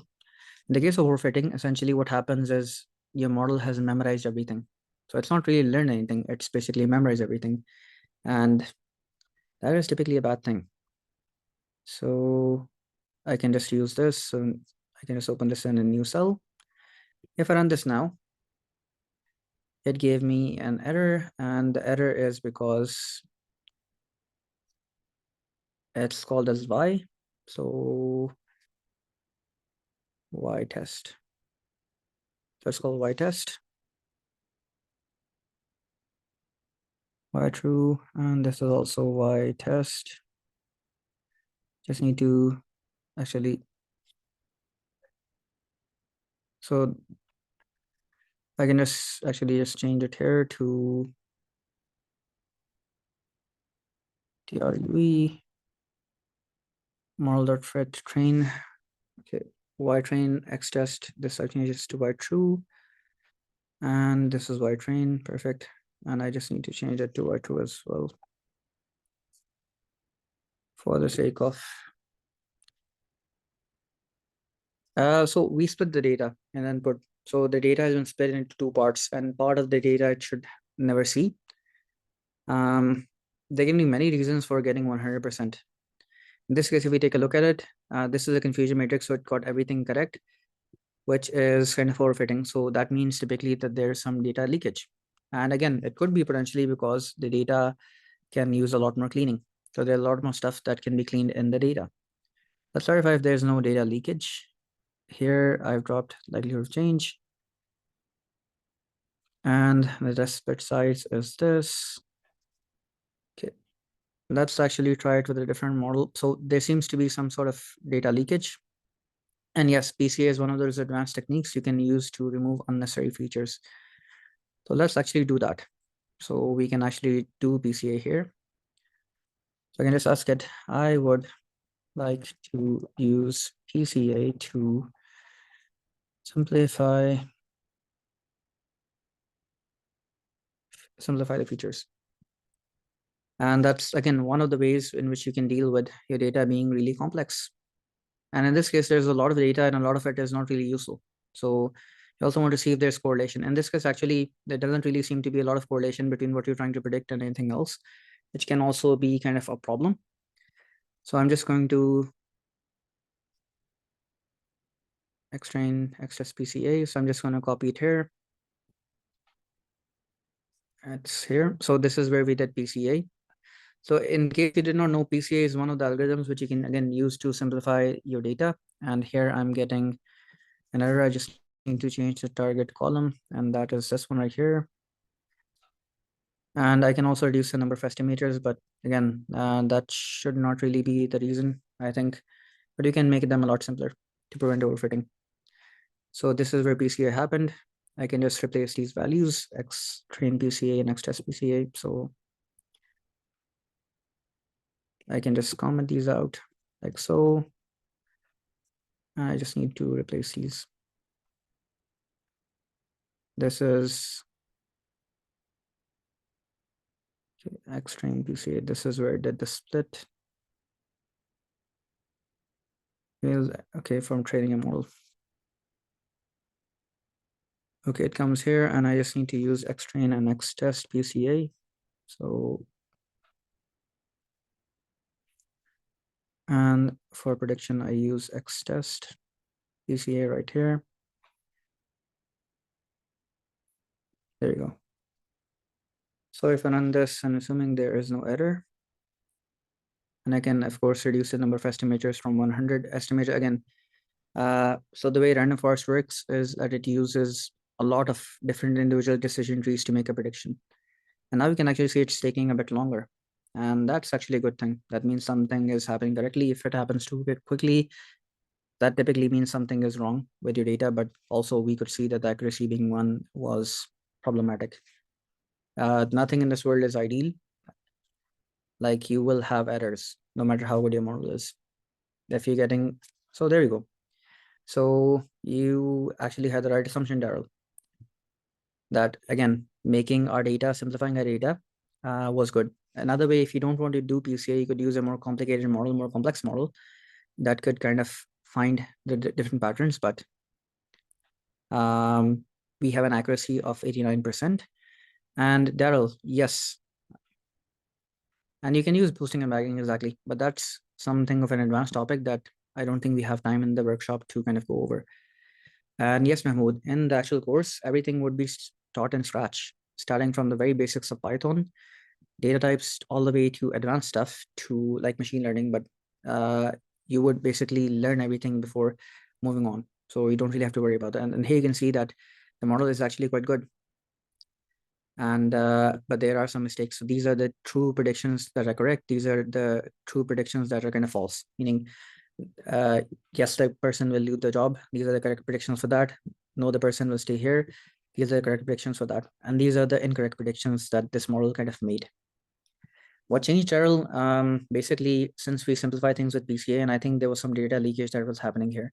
So I fixed that, and that seemed to have given us a more accurate accuracy. So again, this data is simple.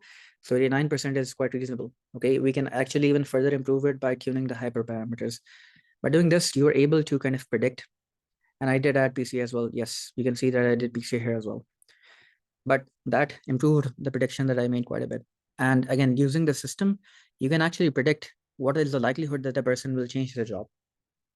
And you can also imagine how a system like this, do you remember that we looked at a case study in which they went over what is the likelihood of a person leaving the company? That's basically done at IBM. So using a system like this, which you just learned, you can actually implement something like that. Yeah, this is kind of really fair, but you can basically predict what is the likelihood that an employee will leave. And IBM basically spent a lot of money building a system like this. And to be very fair, like the time that they did it, again, techniques like this, it was not really easy to do. But now you can do the exact same thing that IBM did at that time, which their system that they still used. And honestly, Mosima, you can improve it quite a bit, but typically 80 to 90%, 92, 93, you might be able to get it to that. But again, there are certain things that are outliers that might again be reasons why the people might leave and which the model can never predict. So what does the model predict or the results that it tell us? Again, if we give it a person, so let's say I want to make, just to make sure to show you how to make a prediction. So we made a system that can do prediction for us. I want to make a prediction from a row in the PDs.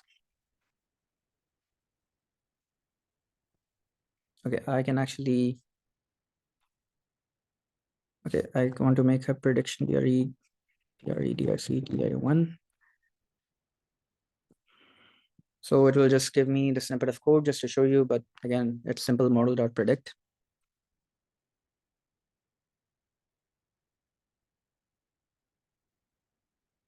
Okay, and I can just change it. Okay. So in this case, I'm just going to come here, go down, and if I want to make a new prediction, so what does the result tell you? So again, the results or the analysis is done using what we did before, looking at graphs, looking at the visualizations. What we did right now is to make a system that can actually make the predictions for us. So I can just put this down here, and I can just essentially come back here, and I can, in this case, I would like to use the PCA, X-train PC, X-test PCA. I can basically first see the result. So given a single value, so let's say I give it the first value right here, what is the prediction going to be? And assuming that I have not really misunderstood the data type, I need to reshape it. Okay. Yeah, I need to rescale it. Okay. Yeah. But essentially I can make a prediction. Right now it seems like there is a small error that needs to be resolved. But sorry, like I was saying, you can make a prediction on a new value. And since I've done PCA, I need to do the back. Again, I need to use the initial value again. Access PCA model.predict. Yeah, it's expecting a single value. It's understandable. In this case, again, I did not really do much coding, which you might have noticed. I just used the AI assistant to show you that even if you don't really know coding, it's quite easy to get things done. For example, if I just paste the error as it is, don't really need to know coding. That's the beauty of these assistants right nowadays. Okay. I can just ask it to fix the error for me. Fix this error.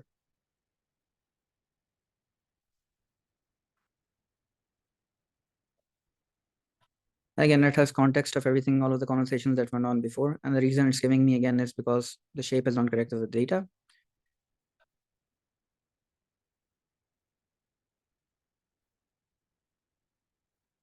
And I can just paste it here and use it as it is. So, but essentially what we did was we made a system that can make predictions for us. And you can actually use things like this to make applications. For example, like we showed you how the IBM is using this to keep their customers happy. You can make a similar system to predict what is the best price or what is the best time, let's say, to take a flight.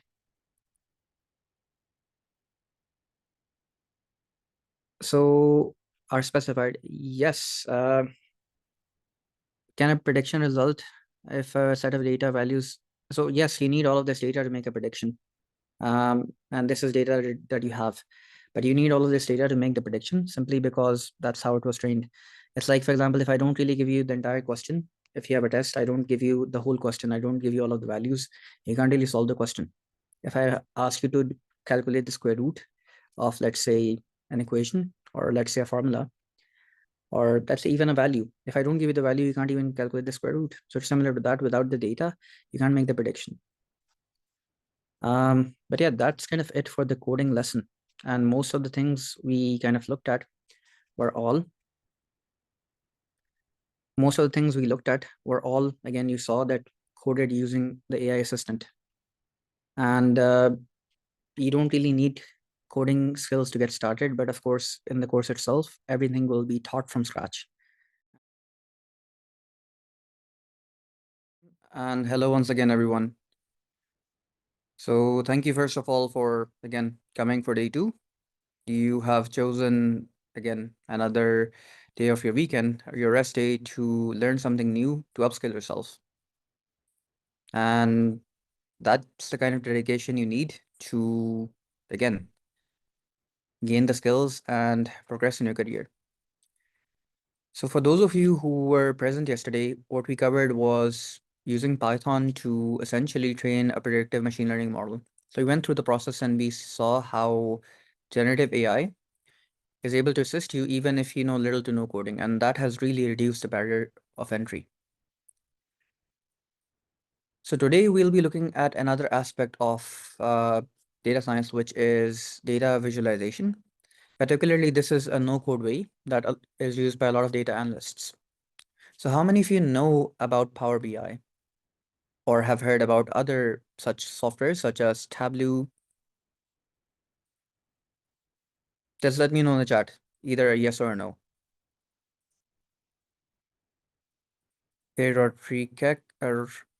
Roderick says yes. Some people say yes, some people say no. Okay, that's good. Matimu says they're a Power BI associate. That's good. So Power BI, for those of you who don't really know, it's a software, it's a solution that's been developed by Microsoft. It's completely free to use for anyone. That is what makes it really, really attractive for people who are starting to learn. When I actually had to learn a similar program, I started with Tableau because at that time it was dominating the industry for one thing, and Power BI was not so popular. But things have changed quite a bit in those years, and Power BI has become a dominant market for us. And the problem with Tableau was that it is not free. So you have to pay for it whether you're a student or not. And the trial is very, very small. So you can find Power BI in, again, it's provided by Microsoft. You can find it in the Windows Store where you can install it. You can also just Google Power BI download, Power BI desktop download, and you should be able to find it. It should be the first Google result because it's provided by Microsoft. It again, it will be the first result for you. Now, one of the downsides of Power BI, however, is that it's only available for Windows-based systems. And let me quickly share my screen with you guys.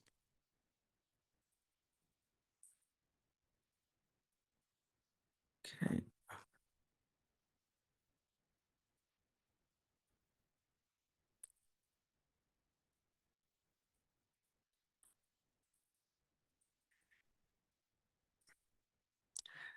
Please let me know if the screen is visible right now in the chat and that you're able to see essentially this entire window. You can see the tabs, file, home, and whatnot. Okay, so this is the Power BI interface. Now, funnily enough, just told you that Power BI is not really available. It's only available for Windows-based systems. I'm using a Mac, and trust me, it has been hell to get it to run on a Mac. I had to install a virtual machine, and on that virtual machine, I had to install Power BI because at the moment I do not really have a Windows-based system available. So I had to go through this workaround. But this is Power BI in all its glory. And it, as we'll see over the course of today's workshop, it's incredibly, incredibly easy to use. So whenever you open Power BI, you are greeted by this window that you can see right here. And you can see all of familiar, again, ribbons and tabs that you are used to from Microsoft's other softwares, such as Excel or Word. Now, on its own, it will not really do anything. Do you know why it won't really do anything? Because we have not really loaded data. It's a tool that is supposed to help you do stuff, but like a calculator, if you don't really give it something to work with, it won't really get anything done. So the first thing we'll do is we need to get some data. And as you can see here, there's this very convenient button called Get Data. If I click this, you can see there are all of these sources that allow me to get data. So we can get an Excel file, we can import directly from Microsoft Excel. You have Power BI semantic models. You have data flows, you have Dataverse, you can connect it to an SQL-based server if you need to connect it to your company's database. You can connect it to analytic services. So maybe you are registered to a particular analytic service. Maybe, for example, you subscribe to real-time data from the stock market. Someone yesterday asked if they could, again, use data science to make predictions. And again, this might be one way that might help you, but always you need to be careful. And you can also connect to data sources from the web. You can connect to real-time stock updates from the web as well. But and these are not all of the options that are available to you. If I click more, You can see all of the connections or connectors that are available. Let me just move it here. And there are a lot. So if there's a data source that you need to connect it to, for example, if you need to connect it to your personal analytics to Microsoft Teams, let's say you use Teams and you want to see how productive are you in Teams, how is your interaction, you can even do that. But there are a lot of data sources that you can connect to. To keep things simple, we will be connecting to a text or a CSV file similar to the one that we used yesterday. And I'm just going to go all files and it's archived right now. So let me just simply give me a second to unarchive them. Okay, it's been archived. I need to uncompress the file, canceling this. I'm just going to go and unarchive the files. And since it's a freshly installed VM, okay, the first one is done. Let's do it for the second one as well. There we go. So I've extracted the CSV files. I can simply load them up again. Connection, selecting dex.csv, and I'll be selecting Walmart store. And thank you, Navaret, for sharing the link. So this is the entire file. And when you load up a file, similar to a CSV, it will be different for different data types. You will notice that, again, you have stores, again, it will show you this preview. And you have the option, you have two options right now. You have an option to transform the data. By transforming the data, what it means is you are cleaning up the data. There are some problems with the data that you need to kind of clean up. And or maybe you want to do some transformations. Maybe you want to convert one value to another. And then you have the load data. And loading data allows you to simply load the data. In this case, the data is pretty clean. I don't think there are any missing values. So we're just going to simply click load data. And what it will do is it will load this particular data set into Power BI. And yeah, so it's still loading. Right now you can see it's creating the connections. It's adding everything to its internal database and how it stores stuff. So it's still loading.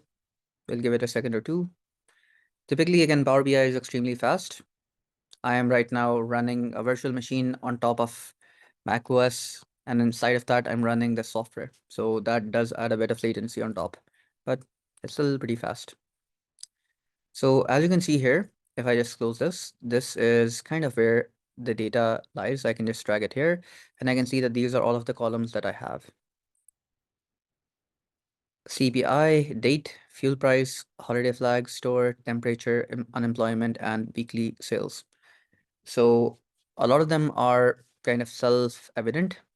Fuel prices, what is the price of the fuel during that day? Because of course, if you're aware, again, this is why I always say that data scientists are like detectives, just like a detective who solves murders or mysteries in TV shows. You can do the same here. You have to use your own common sense. You have to use the knowledge that you do have. For example, and yes, you will be given a copy of the data file. Don't worry about that. And let me actually post it in the chat. So give me a second to do that so everyone can use it. Okay.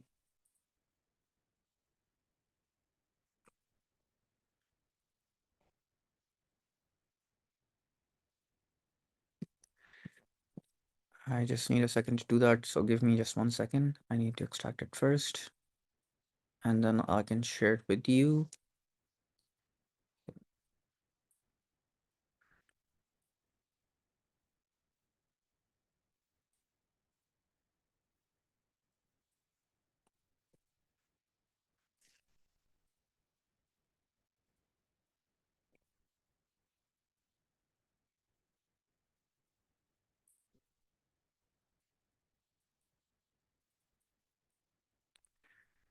So I really find Mac OS annoying sometimes because it makes things needlessly complicated. The only reason I have this is because the battery life is excellent, and since I travel quite a bit, it is helpful in that regard. But other than that, it is in a lot of ways pathetic.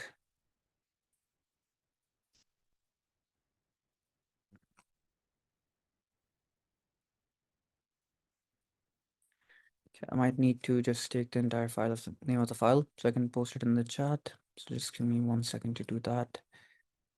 I've figured out what's the reason that it does not allow me to select if unless I select the whole file path name. But anyway,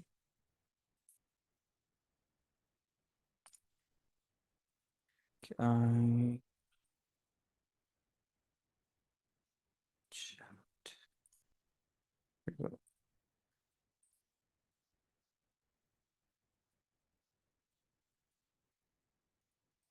Did not copy it.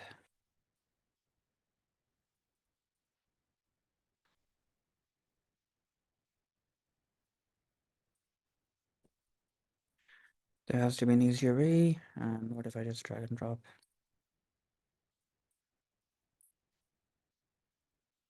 Okay, I cannot just drag and drop. Okay, I can.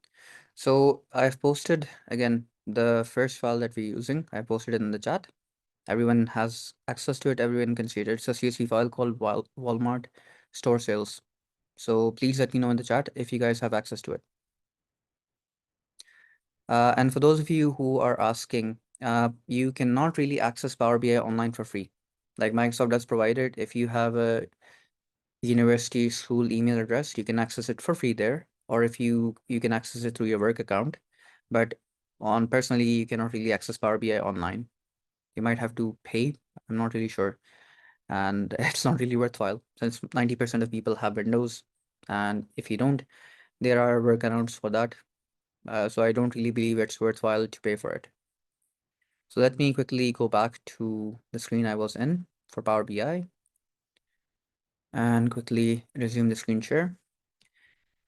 So the data has been loaded fully. A lot of them, again, are self-explanatory. The first one we have is CPI. We'll come back to that in a bit. You have the date because again, um, it has this particular data set has records according to a date, meaning how many sales were made for that particular date. And according to the date, what was the fuel price on that particular day?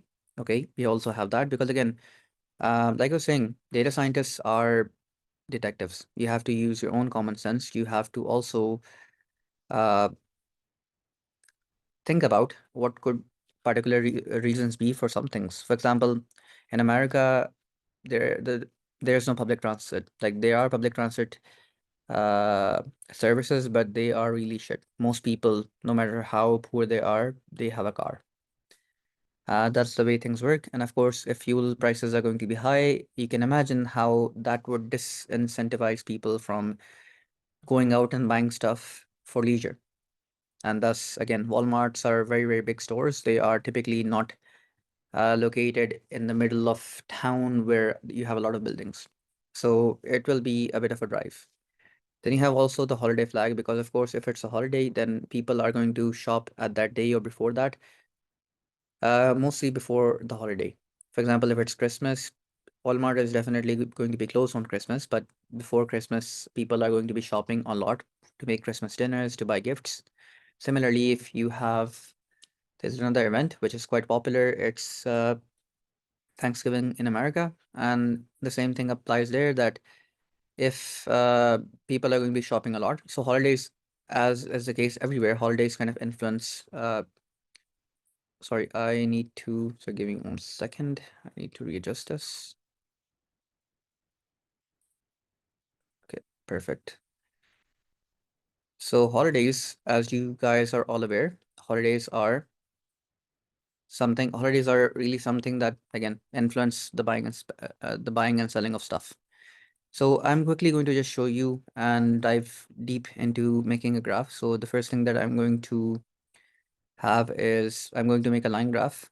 Let's take this one here. And if I click on any of these here, these visualizations, you can see it adds something over here. So it adds the graph here.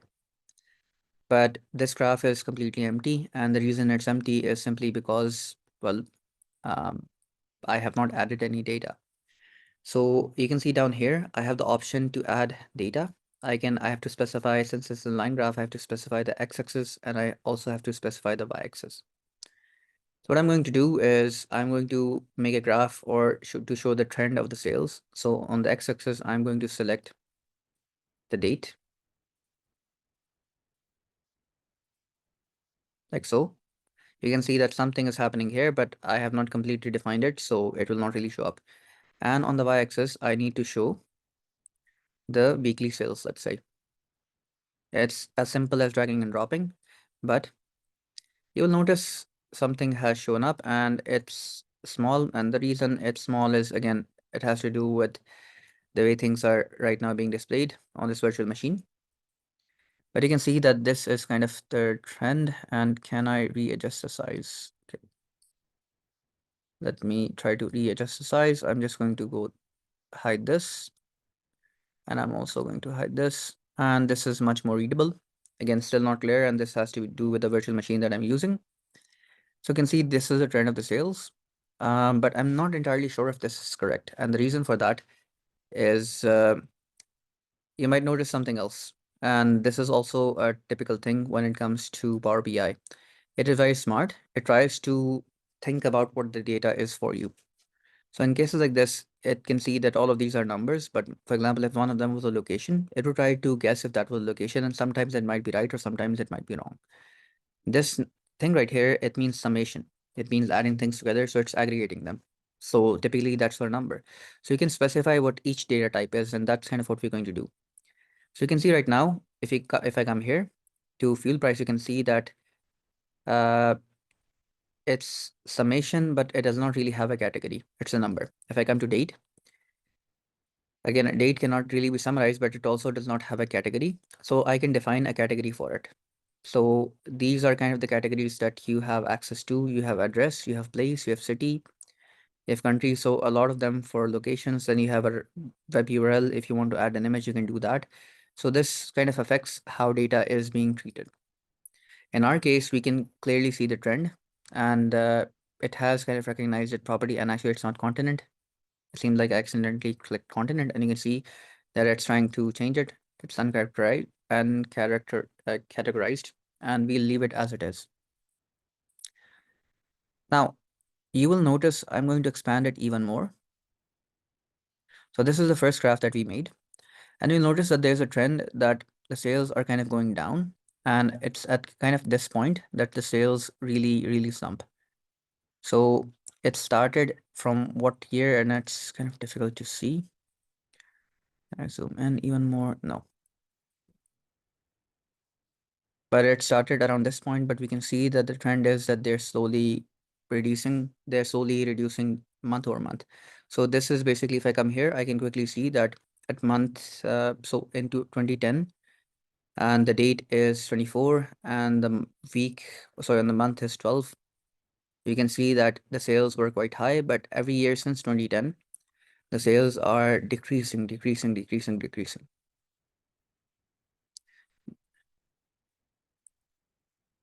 And it's not really treating it correctly. So can you guess why the sales are decreasing? And I think part of it has to do with the date column itself. But can you guess of any reasons? Like, assuming that this is correct, can you guess of reasons why the number of sales are decreasing year over year? I like to see your guesses in the chat. Again, think like a data scientist, think like a detective. What could be the potential reasons? Employees could have left. Yes, that definitely does cause people to quit, and that does call businesses to lose money. What else could be the reason that, again, the amount of sales are reducing?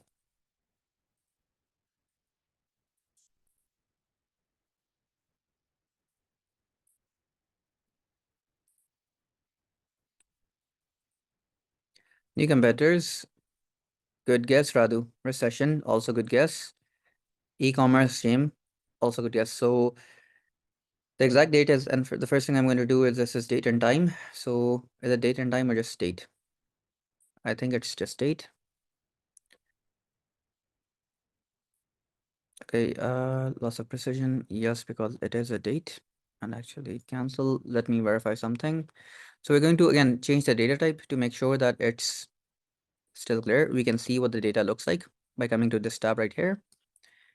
And by coming to this tab, I should be able to see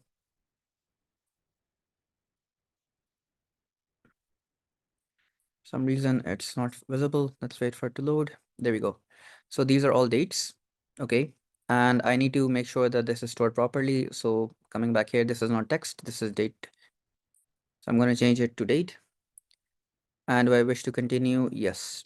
So this will convert it to date and make sure that it is recognized correctly. So there we go. Refresh to make sure that everything is okay. And let's go back because I'm not entirely sure that visualization before was correct. So this will, again, if there's any mistake with it, misreading things, again, Tableau makes things very easy. And actually, this is now more correct. And the reason for that was because Tableau tries to do the work for you. It's quite smart, but sometimes it can be stupid. The only thing it expects you to do is drag and drop stuff. It tries to figure things out on its own, what each value is, what each thing is supposed to be. And in this case, again, what happened was it considered by default the date as text. And you can see here right now, this now looks like a calendar because now it has correctly recognized what is a date. So this is what the graph looks like. And technically, uh, assuming that the previous graph was correct, it wasn't. Some of you guys guessed that um, competitors are the reason that Walmart is not doing so well. And you guys are correct, actually. Walmart has, for the past decade, been losing so much and bleeding so much. They've now stabilized and they're catching back, but they've lost a lot of customers and they've lost a lot of money to competitors like Amazon. Amazon in 2010, when it started out in 2006. And even before that, it was a bookseller, but I think after 2006, it really started gaining momentum. And in the 2010s, it was kind of like a household name. So people could just order stuff from home, and of course, no one would need to go to Amazon. No one would not go to need to go to a store to get something. But this is generally the trend we can see. We can see that again, there are weeks where you have spikes, there are weeks where you have lows. And there's certainly days where again the number of sales are extremely high. So, and as you can guess, if you think about it logically, those spikes should correspond to maybe some important events. For example, this spike happened in December 24, and what happens on December 25? Can any of you guys guess? Like, that's pretty obvious why these sales kind of spiked.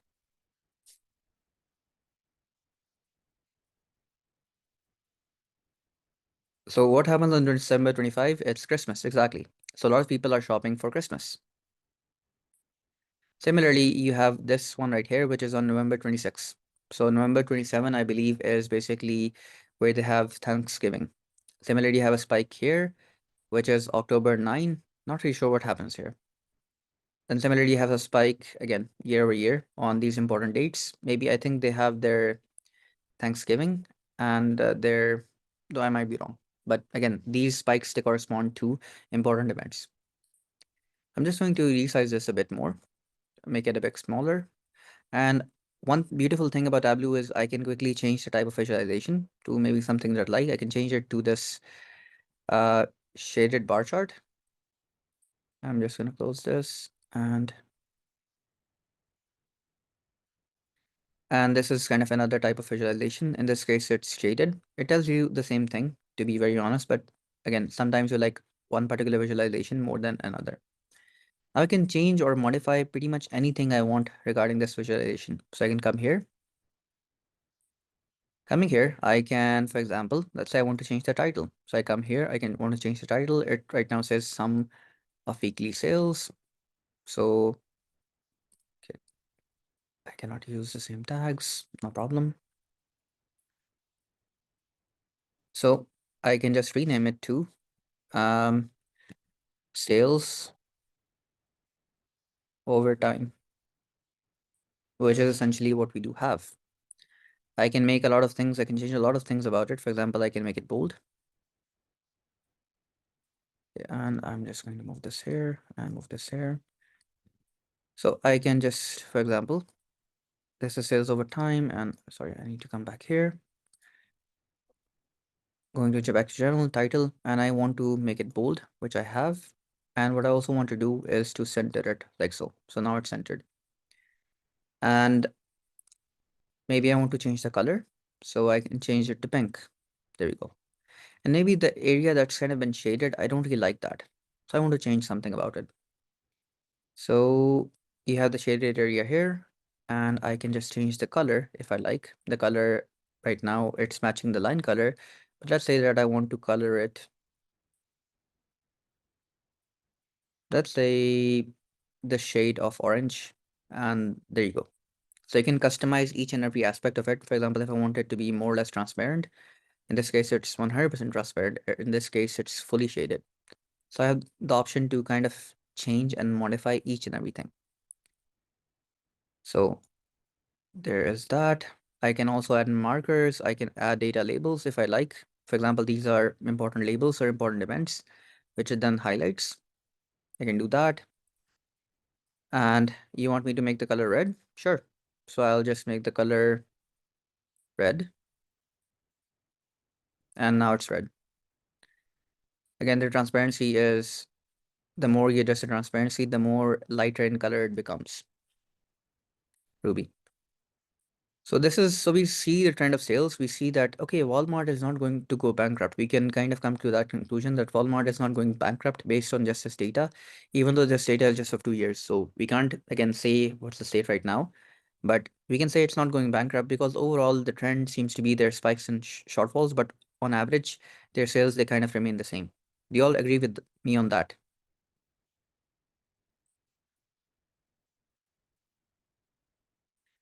Is there agreement on that? So I can, like I showed you, I can quickly change any other kind of visualization. All I have to do is have this one selected and select another graph, and it will change the kind of graph. But now I want to make another graph or another visualization. Now maybe I want to have a, let's say this right here.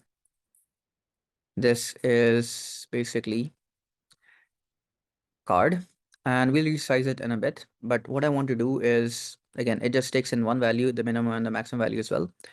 In this case, what I want to basically have is the sales. So I'm just going to have the value here as the sales. And essentially, this shows that over a period of these 2 years that we have the data of, okay, Walmart has actually uh, done $47.89 million worth of sales. I can actually change it to this simple card as well. There we go. So I can have this up here in my dashboard. So this is the total amount of sales that Walmart has done. And I can also change everything I want about it. So for example, the call out value, the style, I can change those things. Let's go back to general. No title because it does not really use a title. If I want to change the color, category label, say I want to change the color to red, you can change it. I can make it bigger. Let's make it bigger to make it bold. And right now it's at 21. So I'm just going to resize it a bit. There we go. Much more readable. Wouldn't you agree? So I'm going to actually change this. Right now it says sum of weekly sales. So I am also going to change this. So text wrapping, let's figure out where the value is. It should be in the general tab. Titles off, you have property, positioning, data format.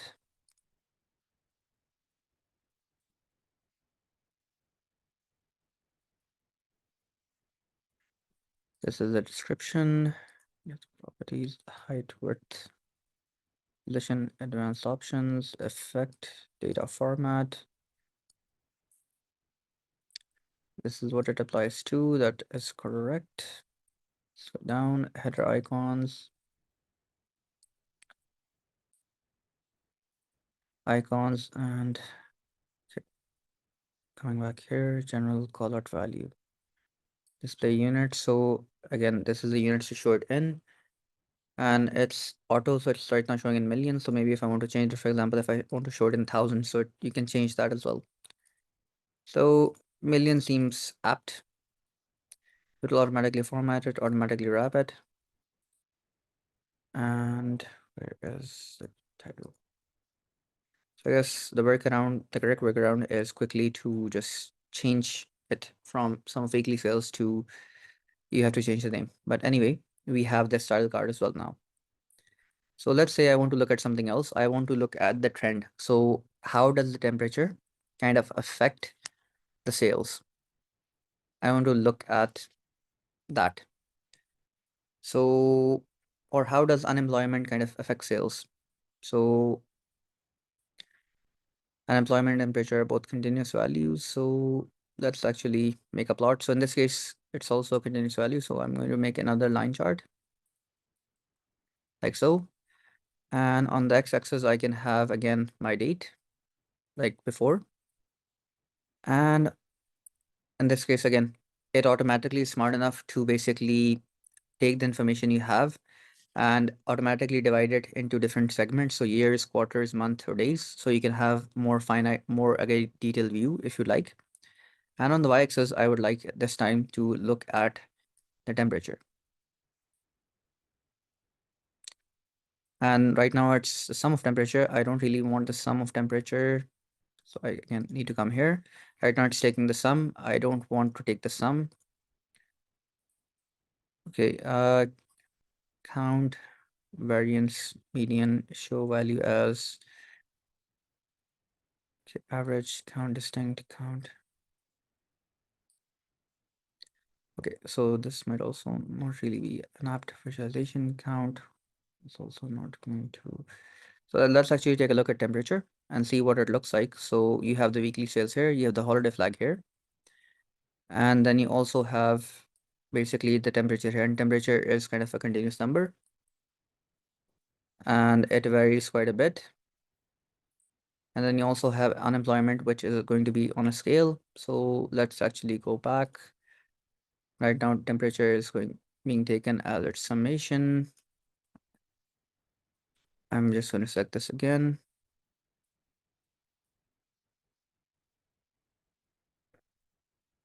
And what do we want?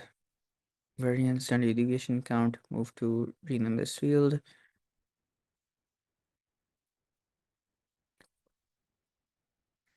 And this was not it either. So not to worry. And selecting this. A different type of visualization might be more suitable.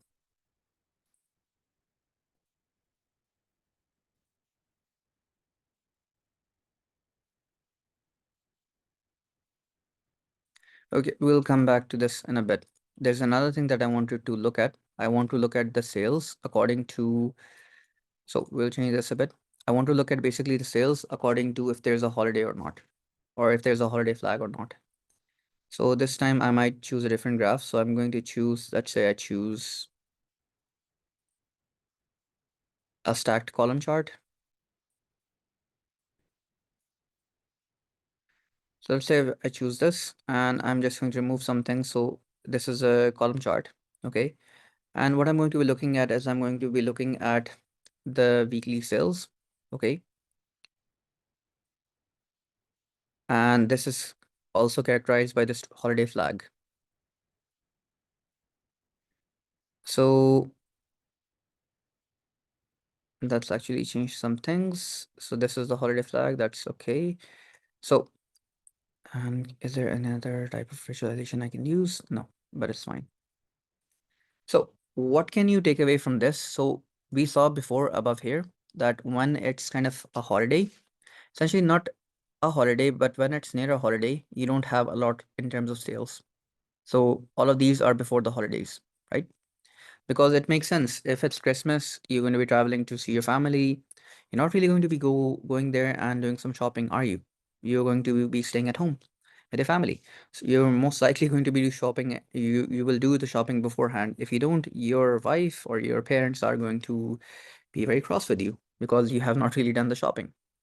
So these zeros, so we have two flags. One is when it was a day of a holiday, the other was when it's not, again, the day of a holiday. And I can actually change that as well. So coming back here, here we have the x-axis and y-axis. I'm just going to make a couple of changes. I'm just going to make a couple of changes. So grid lines are on, we can see the grid. I don't need the zoom slider. I can actually change the color of the column if I like. So let's say this case I have 0 and 1. So I'm just going to change this one to when it's not a holiday. I just need to move this. When it's not the holiday, I can change the color to, let's say, be greenish. And I don't have green here. I can just click on more colors and I can just come and select green from here. There we go. And when it is a holiday, I'm going to select a color of darkish orange, simply because it's kind of like a code red situation.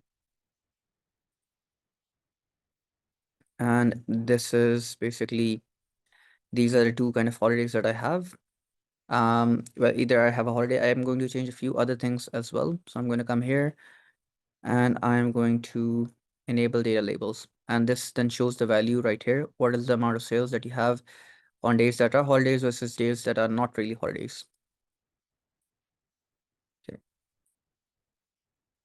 So it's 6.2 billion. Okay, billion sales. I can't really make it out right this, but it's a lot of sales when again when it's not a holiday versus when it is a holiday. So if I come and hover over this, so you have this very, very huge number, which is a total number of weekly sales when it is actually a holiday versus when it's not actually a holiday. So what does this show you in terms of, let's say you were a manager at Walmart, what does this show you? Or what does this, if you wanted to save more money, of course, what it shows you is that you need to have a lot of people before the holiday sales or when the sales are going on before the actual holiday. You need them because again, there will be a huge influx of people coming in and it will be really pandemonium. There will be a lot of chaos. And the second thing that it shows you is that you don't really need to even have your store open on the holiday itself. Maybe if you do want to, you can, but you don't need a lot of people because again, there won't be a lot of people doing any shopping or spending money. So it doesn't really make much sense for you to send people there. This is the prediction that you can, again, or the suggestion you can give to the higher ups. Does that make sense?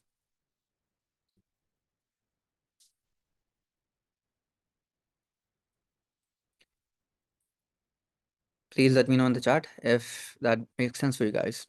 Now what we can do is another thing. I'm going to have another visualization right now. And this time I'm going to also, maybe I'll use a different chart. So this is also going to be a bar chart, okay? But this one is horizontal.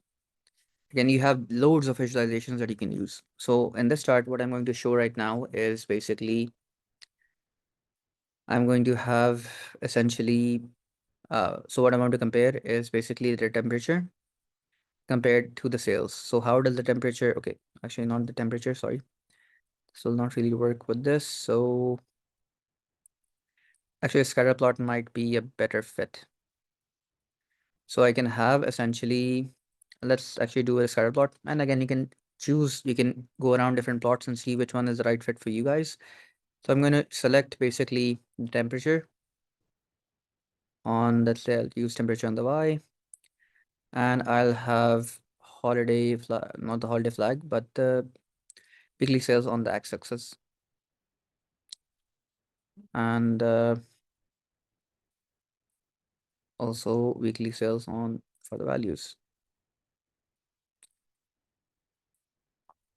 So this is a huge cluster of a mess that you can see here. And another thing that you can do, since right now it's getting a bit cluttered, what I'm going to do is I can open up as many pages as I want. So this is one page, I can open up a new page, and this is, again, as you get more into Power BI, you'll see the utility of having these multiple pages. I can just, again, have different graphs on different pages if I want. If I want to tell a interesting story, I'm just going to copy this. I can paste it to a separate page, and I'm doing that so that things are a bit more visible. And the Control V shortcut is not working. Anyway, not really a problem. We can just make it again. So I'm just going to take this horizontal stack bar chart, and I'm again going to take just a couple of values. So I'm going to take, I can show multiple things. So I'm just going to elect, let's say in this case, the weekly sales on the x-axis. I'm going to take that. Actually, no. So I'm going to take, sorry, the date on the x-axis. I'm going to have, let's say, another way of visualizing it. I can have, and actually I wanted a scatter plot.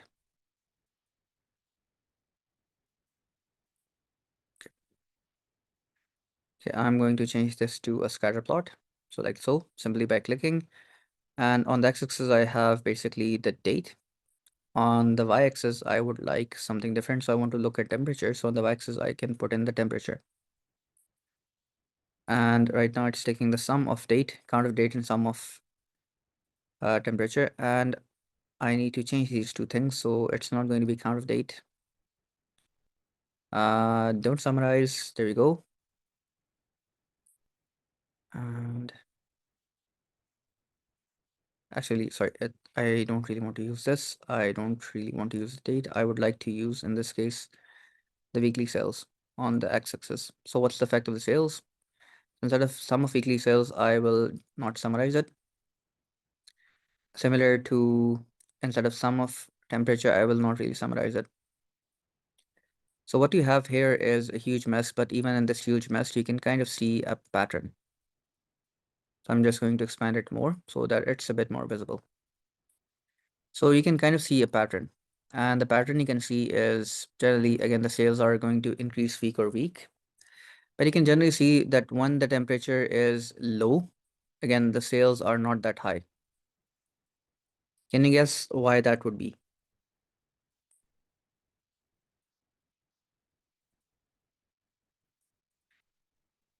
And actually, I might actually change the weekly sale to a different value, a different metric. I might take actually the average.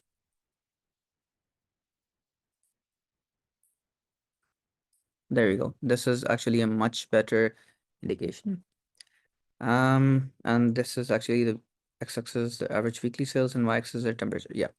So what does this show you? Like why, what could be the reason that, yeah, because people are going to be staying indoors. So in a lot of places in America, just to let you know, it snows very heavily. It gets really, really cold.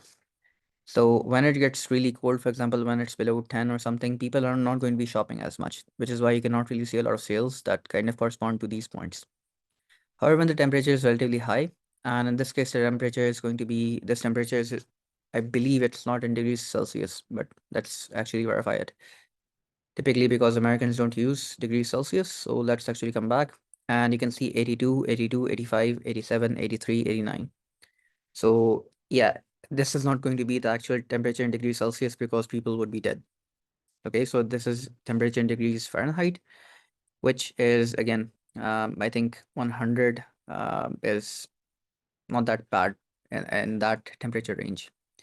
But again, 0 degree Fahrenheit is going to be really, really cold. And these other temperature ranges, even 20, it's going to be really cold. That's the reason that you see most of the sales, again, being actually when the temperature is between 80 and 40. So temperature does indeed affect the store. So what does this show you? That again, you don't really need to have the store open or operational when it's really cold. Again, you can cut down on staff at that time. If you remember, there was recently an incident, there was a hurricane that came in America. And do you know what happened? Like one of the factory owners, he refused to let people go home, even though there was a very strict evacuation warning. The government told everyone go back home, seek shelter. But that owner, he did not let people go. He was like, no, if you go, you're fired. You'll never work here again. So you have to continue working. So they worked during the huge hurricane and they died of drowning. So that is, yes, that is but people are also sometimes very desperate. Um, I feel bad for the people who did drown, but again, this just kind of shows you can show through data that man, like just working through really, really hostile conditions is not worth it for your business. It's definitely not worth it at the cost of another person's life, but it's definitely also not worth it for your business. So it's very, very stupid. So, and actually not automate. Again, I clicked something. Again, if you click it without clicking out, it just changes the graph, and here we have the graph back.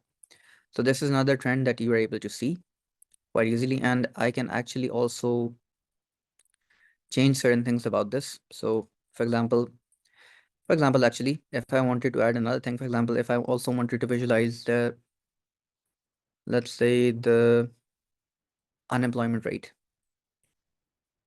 So I can have unemployment here and appears value. Okay, it won't really work. Sorry, the legend. I can have it for, okay, I can have it for size. Sure, that's fine. So I can have the fuel price here for size. And you'll notice that the size has kind of changed quite a bit, and I can edit it here. But what the size tells me when the fuel price, again, the size is going to change depending on if the fuel size is higher or lower. And maybe instead of, to make it easier for visualization, I can change it from showing up as a size to maybe something else. So okay, I'm going to just change it from here to legend. That should change the color if I'm not mistaken. There we go. So each color, again, it's right now very, very messy. So maybe I want to focus on something else, but you can now see that each color kind of corresponds to a different price and fuel. So maybe I can change different measures. So you have, okay, so Christopher asked what other websites or organizations in the US or in other countries that kind of provide their data sets to anyone who asks. Actually, a lot of places, like you can get data from the US government and their websites, you can get census data and other kinds of data as well. I think the EU does that as well. Um, and yeah, the thing, there's nothing really sensitive in that data. You won't really find information about any particular person there. So you don't really have anything to worry about on that kind of front. So again, this is might not be really the best kind of visualization because again, things are so cluttered, but you kind of get the idea. And I can actually maybe have the average here and the temperature here. So you can just change it to the average. It will summarize, but again, you can get different views and different kind of visualizations depending on what you are looking for. So again, this is a more concise view where I'm looking at the average temperature overall during those weeks. So I'm not looking at the each temperature, like I'm looking at the average temperature. And you can see that the trend I mentioned that most of the sales are happening when you're between 40 and 80 degrees Fahrenheit because that's still acceptable. But the moment you kind of go lower, the amount of sales really diminish. So this is kind of what we are predicting, and this is what we're seeing. And this is what you would tell your manager that, hey, we don't really need to have the store open. We don't really have to have all 50 of our employees during this day. Yes, Jarek, since you asked, you will be provided the certificate, so don't really worry about that. So I can add another page now. And again, I can change whatever I like. So I'm going to open another page just to make sure that things aren't really cluttered. And I can look at other indicators as well. So in this case, what I'm going to be looking at, I'm actually going to be looking at basically the price of fuel, depending on whether it's a holiday or not.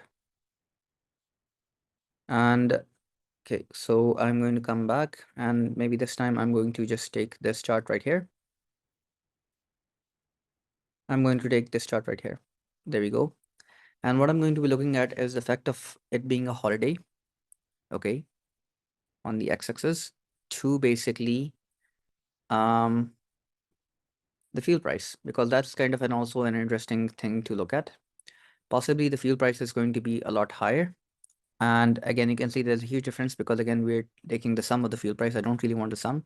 I want the average fuel price. This is now a much better indication, and I can actually I can actually add basically a few things. So I want to see the data labels like so. So interestingly enough, on average, the fuel price on a holiday is less than a fuel price on, than a fuel price on a regular day. Can you guess as to what the reason could be? Come on, put your thinking hats on. What could be the reason that the fuel prices are a bit lesser on average on a holiday versus on a regular day? And again, this is you flexing your creative muscles. This is how you need to think. Any guesses in the chat? High demand, and some people on holiday stayed at home. Exactly, that is exactly the reason. When it's a regular day, yes, exactly. When it's a regular day, people are going to be going to work. Children are going to be going to schools. And as a result, there'll be more people buying fuel, there'll be higher demand. Okay. And again, the way the economy works, even if prices are not effective, there's not too much discrepancy. Prices will be affected a bit in terms of if there's more demand, the prices will be higher. If there's less demand, prices will be lower. Okay. The fuel is still going to be there. It's not like the fuel is still coming regardless of whether there's demand or not. So because on holidays people are going to be staying at home, they're not going to be traveling much. So the price or the cost of fuel is not really going to be that high. And again, these are insights that you gain by looking at this and by analyzing the data. And coming back to one of the first graphs that we made, I think we can improve this visualization as well. So I want to actually look at the weekly sales, and I want to look at, again, I don't think this is a good enough indicator. So I'm just looking at the sum of weekly sales. I want to look at the average weekly sale. And again, that gives you a completely different view. So a holiday week. So because there are two things. Number one, our data, it's only in the form of week. And yes, you can make them interactive and put them in PowerPoint presentations. You can do that. And that's typically how you present information to people who are not technically savvy. So now you can see again, because the data that we have is weekly sales, not daily sales. We don't really have information about the day, about which day, again, about what happened in Christmas or on other days. As a consequence, you can see here that what we have right now is we can see that on non-holidays, the sales are a bit less. So the sales are approximately 104. So it's 104 million on average on days that are not holidays. And on days that are holidays, it's 112 million. And again, it's because it's according to the week. If it was according to the day, then it will not really be that these sales will not really be on the exact day of the holiday. Because again, people are at home on Christmas, they're not going to be shopping. You can't even buy anything on Christmas because everything is closed. But again, because of the week of Christmas, people are going to be shopping quite a lot. Because of the week of Thanksgiving, people are going to be shopping a lot. So this is also the reason that there are so many deals on Christmas, on Black Friday, and on other holidays, because people are going to be shopping a lot. You want them to spend as much money as possible. So what you do is you actually supply is quite high in Christmas. You might also notice that even companies they launch stuff nearing Christmas because people are going to buy their stuff. New gaming consoles, for example, or new computer hardware. Like for example, the PS5 for those of you who are gamers, like it was launched in Christmas, near Christmas, because again that's when people are going to be buying things the most, so they will almost immediately sell out, and that's what companies want. So that's also why they have sales, because sales encourage people to spend as much money as possible. It encourages people to spend more and more money. So what are the conclusions that you can come at by looking at this data or these particular data points? Can someone summarize them in the chat? And then I'll kind of summarize what we can come to a conclusion by looking at this data and what we can predict.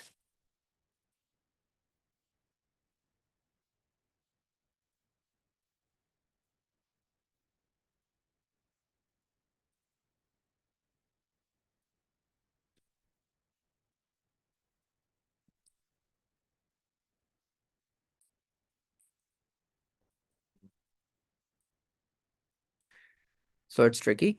Okay. And what else? Anyone else want to take a gander? What do you think we can conclude by looking at this data? Again, it's not enough to give us a complete 100% accurate picture, but you can come to some conclusions that that's the muscle you need to build. That's the habit you need to develop. So, okay, let me do another visualization. So instead of sum of weekly sales, it's going to be, say, average weekly sales, and instead of sum of employment, I'm just going to say average employment per week. And am I doing the scatter plot? Don't summarize. There we go. So what you can see here on the X and Y axis, and I'm just going to make this a bit smaller. Selecting this, making this smaller. There we go. And making this a bit bigger. You can see a general trend. And actually the average weekly sales, yeah, these are the average weekly sales. The average weekly sales, we can see that as the employment or unemployment kind of goes up after a certain value, the weekly sales are not going to be there anymore. Any guess as to what the reason could be? And actually, might change some things here. Can you guess what the reason might be? Because again, when unemployment is really high, then people are not going to be able to buy stuff. And there were cases of, again, extreme financial crunches in the US. The latest one, again, happened all over the world, and that was during COVID. Then you had one a light one in 2012, around 2012. And then you had one before that in 2008. And when the economy takes a nosedive, then again, people are not going to be able to buy stuff. But again, one unemployment, again, the unemployment rate has never fallen below this value. That's why we don't have many examples of this. But you can see that when unemployment is between these two values, you're still going to have sales, with the ideal number being between 6 and 10. So this is kind of the ideal number because that's where the vast majority of sales are happening. Can you think of the reasons why, if the unemployment is really low, then why won't there be a lot of sales? Think about it really hard, and I can come up with two, three reasons on the top of my head. And this is, again, this is what I mean by data scientists being, no, when unemployment being low, meaning that people, all of them people have the jobs. So there's not a lot of unemployment. Can you guess of reasons? Oh, and this is not really specific to Christmas. So this is overall in the entire period. So the reason is, let me give you two hints. So I know in this case, people are employed. So unemployment being low means that people have jobs. Almost everyone has jobs. The economy is doing good. The reason is, in that case, when people have jobs, they have money. So let me tell you one of the reasons. So in case you did not know, a lot of corporations like Walmart, a lot of places, like if you're working at Walmart, if you're working as a cashier, or again working in the store, if you're working in McDonald's, they pay minimum wage, meaning they don't really pay a lot of money. So if the economy is doing really well, then yeah, you won't really be working at Walmart for, let's say, $15 an hour, where you can get a job somewhere else for, let's say, 30 or 40. You get my point, right? So that's why, again, like, inflation is a very good time for places like McDonald's, because people are still going to eat. Some people might still have money. Maybe some people might not be able to afford it, but you can easily get employees who will work for minimum wage in the very poorest of conditions. And as a result, your business will stay up because you can pay people less because they don't have any other options for jobs. But in this case, if the economy is doing good, you don't really have a lot of unemployment, then why would anyone want to work at Walmart? Where you can get a job, whereas you in other places you can get a job for even more. The other reason is Walmart is, again, it's a very big store. You can find pretty much everything there. But Walmart is also considered cheap because it's a hyper store. Again, Walmart is considered cheap in a sense that you can buy stuff from there that are not that expensive. It's not a luxury, or not even a luxury. It's a store for the masses, where the poorest of poor people come to shop, because again, you can buy stuff for very cheap because Walmart buys stuff in bulk. If you have money, maybe you well, again, maybe you don't really want to drive all the way to Walmart to buy things in bulk, because now you can afford to buy things that are a bit more expensive. You get my point?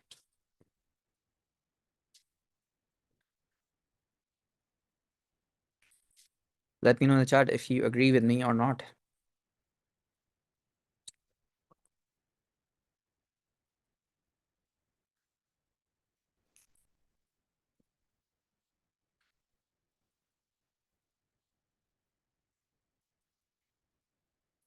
Guys, let me know in the chat, either through a thumbs up if you agree, or again, a thumbs down if you don't.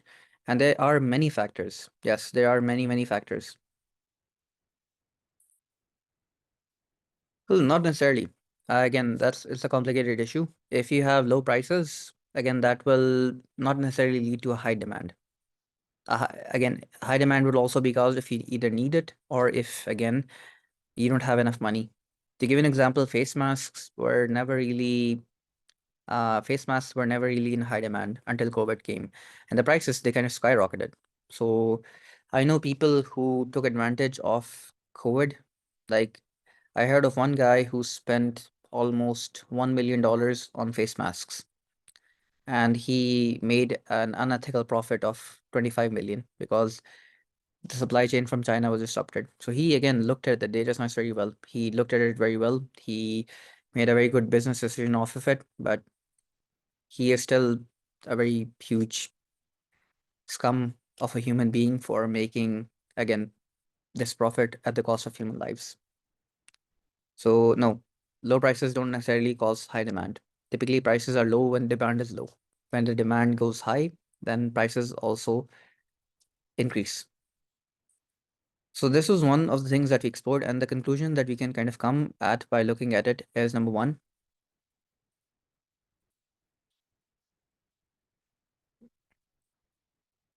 But would it be a more viable option for 80% of the population are specialized people? Um, Possibly. Again, there are many things you can come to. That's what it means to be a data scientist. You have to think, you can think, you have to think outside the box. You have to find these patterns and you have to really think critically. Like I've been, when I started out, honestly, even I couldn't really make much sense. Even I couldn't really connect the dots. But as you practice more and more, you start to connect the dots more and more. This is why I really love data science because it keeps forces you to think it's everything is like a puzzle. And when you finally connect some dots which are not connecting, that's kind of the best feeling in the world. So the general, again, prediction we can make is Walmart is doing good. In general, Walmart is doing quite well. I don't think Walmart, just based on this data, Walmart is not really going to go bankrupt. If I look at certain points, okay, Walmart is doing good. So in this case, again, there was in 2012, we can see that again the data cuts off at December 10, so we can't really see the spike. November 18, and I can also not really see a spike in November 18. So something actually happened here. This is one of the observation I make that in November there's typically a spike. I don't really know what happened in December 2012, so maybe that's something we can investigate. But there's no spike here, so Walmart potentially lost on a lot of sales. That could have happened here. Maybe it had new competitors. Maybe something happened during that year. I do remember a lot of people were scared that the world was going to end in 2012 because of the Mayan prophecy. That was some very fun times.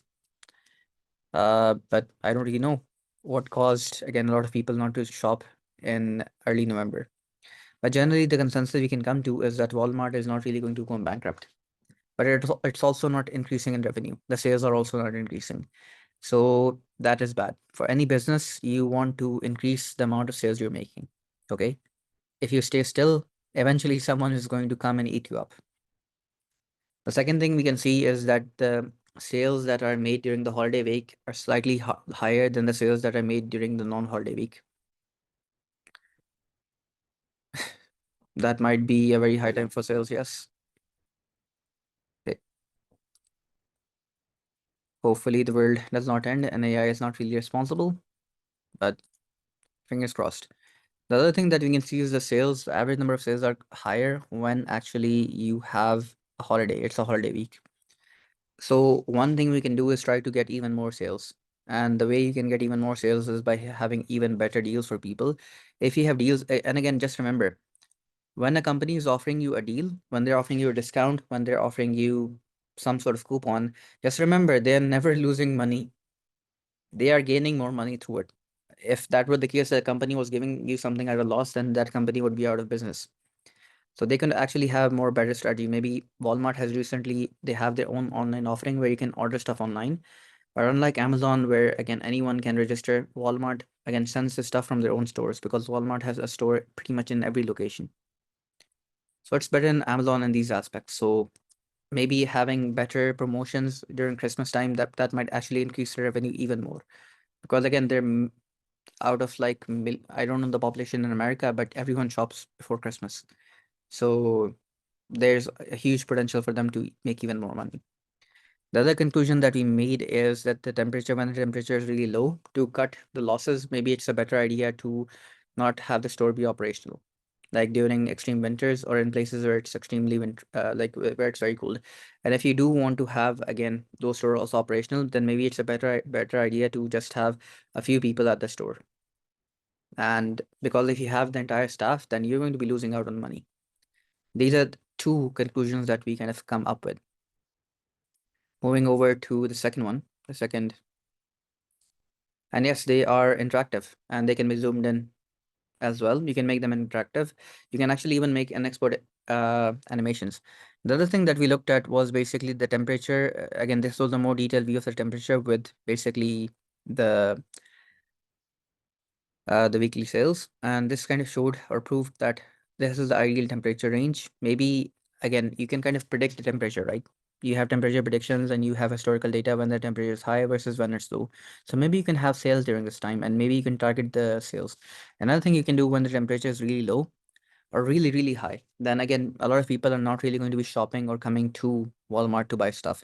So maybe during that time, what you could do is maybe have a lot of sales in your online store. So Walmart also has an online store, and that would actually drive up sales again without people having to come to your store. Because again, if you think about it logically, how does temperature affect people? Well, if it's hot, I'm just going to want to stay at home under the AC. If it's too cold, I will want to stay home under a heater. But I still need stuff. I'm just too hot or uncomfortable to go out and get it. So again, if I can order it online, then that will increase a lot of my sales. So this is another huge region where again growth can happen. And finally, we looked at basically the fuel price. How the fuel price is affected by holidays, if that has any negative consequence or doesn't. So we don't really have to worry about people not coming in because of that. And then we also looked at basically versus the unemployment rate versus basically the weekly sales. So the thing is, there's a very sweet spot. There's a very sweet spot where again a lot of sales happen. It's when the unemployment is not too high. So maybe again one thing they can do, again Walmart or any other company, you cannot really predict when there will be a lot of unemployment, because that happens because governments, they like mess things up. And all companies can do is try to adapt to it. So maybe one thing they could do is, again, you can't really predict unemployment, but maybe one thing they could do is when there are periods of high unemployment, they can change up slightly the quality of their stuff. So to keep prices low when unemployment is high, prices also become high, because again uh, it's difficult to buy stuff because the economy goes down. So one thing they could do is maybe buy cheaper and less good stuff. For example, just take toilet paper as an example, which people in America fought over like it's food during, let's say, a famine. But even toilet paper has multiple types. The most expensive one is the softest and most comfortable. And again, the cheapest one is, well, it's really bad. But again, when people have no money, they'll buy the cheap one. So maybe that's something they can do again to keep their costs down. And if the costs are down during the pandemic or during, let's say, times of crisis, then again, they will still have high sales. So these are the conclusions, or these are predictions we can make just by looking at this data. Now, again, typically, the more data you have, the more accurate predictions you can make. And these are things that you're just looking on. And again, this is just one part of the data science process. I'm just going to add a new table, a new page, and we're going to look at a second data set. This is something that we worked on yesterday through Python. You might remember it. So we're going to actually look at and export that data. So I'm just going to import the data set. Again, it's a CSV file, and I'm also going to upload it in the chat as well. So in this case, the one we're looking at is the career change prediction data set. This one is going to be a bit more interesting because we worked with it yesterday and we make predictions. We made a machine learning model, and we also export this data using Python. Okay. Now what we're going to do is we are actually going to export and do do expert data analysis using Power BI. So I'm just going to quickly load this and like so, load. And the data is quickly going to get loaded. And for those of you who asked about the data, I'm just going to quickly open it up. Give me a second to also paste the data in the chat. So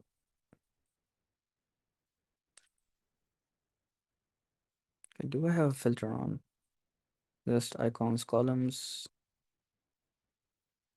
tag, kind. I can just choose kind, and what I want is a CSV. Here we go. This is a CSV. Numbers. Give me 1 second so I can upload it for you guys to easily access. Zip file, document.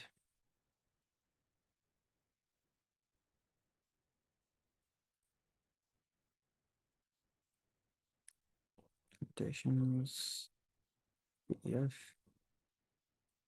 Here we go. CC files, but where is the... Okay, so the second one I'm also uploading, so give me 1 second.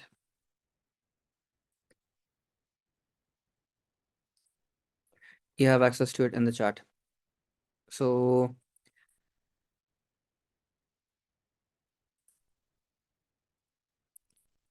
Which feature are you talking about? Sorry, Christopher. And I've also added the dataset that we used yesterday that we're also going to explore today, since we do have a bit of more of time. So this dataset is interesting for you guys because again, it's related to people who change their career, which is something that you guys are also actually doing right now. You guys are wanting to change your career, and so, so right now we're not really working with PPTs. Again, I'm mainly showing you Power BI. And again, if you do join the course or if you do get into advanced usage, then again, PPT could be explored. But right now, we don't really have that much time to actually go through working with PPTs as well, since the focus right now is working on Power BI for visualizations. You can actually. So even PPTs, they allow you to link live data, but in that case, would need to have a live connection of on the internet. So what we'll be looking at right now is this data right here. And again, let's take a look at this data. I'm going to go to the data tab and let's wait a couple of minutes for it to open up. And here, what you can see, this is not really what I want to look at. I want to look at this. There we go. So you have what you have is basically the field of study, which is law, business, the current occupation of the people, okay? The age, the gender, the years of experience, the education level, the industry growth rate, the job satisfaction, the work-life balance. You have a lot of these things, job security, career interest, skill gap, what are the family influence, and so on. So let's actually take a look at this data, and there's a lot of to explore in this data set. So the first thing I will actually look at is the percentage of men versus women. And we know it's around 50-50, since we did explore this yesterday as well, but let's still take a look anyway. In this case, the values that I'm going to be looking at are, so, okay, the gender, and the gender will just come up. I'm just going to drag it, and there we go. Assuming that everything is good, in this case, it is not good because we do not really get the right visualization. And the reason for that is it's treating gender as a text, whereas gender is binary. It's either male or female. And let's wait for it to get updated.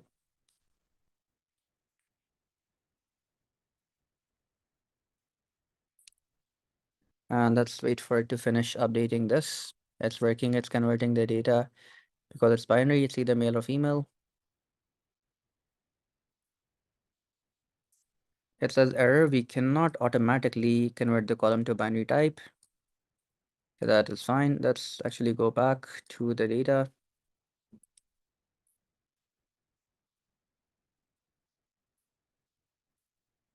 It's loading. It's working on it. Okay. So we, again, like I mentioned, Power BI is helpful in that it tries to do most of the work for you, but sometimes it can be stupid. One of the biggest mistakes it can make is when it does not really assign or convert the data into a proper format. It's working right now. Let's see what's going on. Maybe it's undoing the changes. We have to wait for this to finish. So you can see the summation sign. The summation mean it's aggregating the data. Maybe it's calculating the average. It's calculating the sum. By default, it's typically mostly the sum. And let me back here. Coming back here, I can see that here I have the gender. This is the column for gender. So right now it's being shown as text. And the thing is, it should either way, even though it's text, everything should be the same. I should not really have a problem. So it's not being displayed properly. The format is text.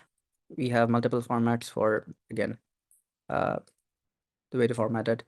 So if I come back, since that's not an issue, let's come back here. I'm going to click here, back on the graph.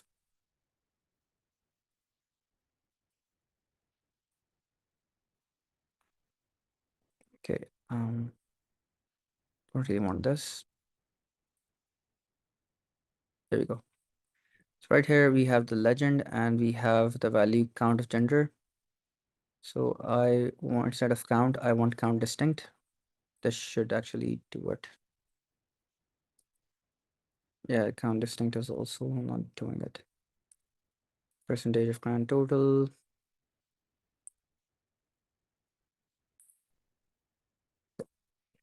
Yeah, we have male and female, but here's the thing.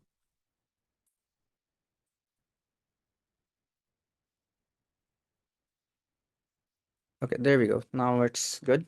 I think I had to change it to, I had to add the legend, but you can see the gender is evenly split into 50-50 because like I discussed yesterday, this data set has been cleaned quite a bit. So it's a very idealized, clean data set. I'm not going to change much right now. Now I want to look at another thing, and for that maybe I'll use uh, stacked column chart. And what I want to look at is the influence of family on people changing their career. So again, I want to look at it according to gender. So in this case, clicking back here, sorry, I have to click back here. On the x-axis, I want to have the category of gender, like before. And on the y-axis, I would like to look at some other stuff. For example, in this case, I want to look at the family influence. So it should be somewhere up. So let's actually move this out so I can see career change, interest, certifications, current. Here we go, family influence. So you can see both on men and women, the amount of influence, family influence that there is. So you have count of family influence, count distinct. Yeah, that's fine. So you can see that in this data set, both of them have the same amount of influence. So both like for those people who are influenced, the family influence both men and women equally. So there is no gender bias, at least in this particular data set. So you can see that gender does not really, it's not affected by much, and it's not really affecting much here. Now I'm just going to open another page again, just for keeping visualization simple. And I'm just going to have a stack column chart again this time. Now this time I'm going to look at how gender is affected by, or how likely is a gender to change, essentially change their um, years of experience, likely to change their occupation. So are men more likely to change or are women more likely to change? And what we can see is that on average, it's also the same. And typically, this is never really the case. Gender does have an effect on people. Even your race might have some effect on certain attributes or certain things. But again, because this data set has been very thoroughly cleaned, and again, the data that's been collected is very well balanced. It's not biased. That's why you see that these things are kind of the same. So men and women are both likely to change their career. So we have that. So okay, now I want to let's see if there's actually a gap in the salary between the two genders. So I'm just gonna make another visualization, and I just need 1 second to pause the screen share. And seems like my laptop is about to run out of charge, so I need to quickly plug it in. But you can quickly see that the gender is, so you can quickly see now that the gender, how the gender kind of affects, um, is affected by family pressure, which is not a lot. So I'm going to make another graph. This time, maybe I might make it a vertical, a horizontal stacked bar chart, like so. And it's been added.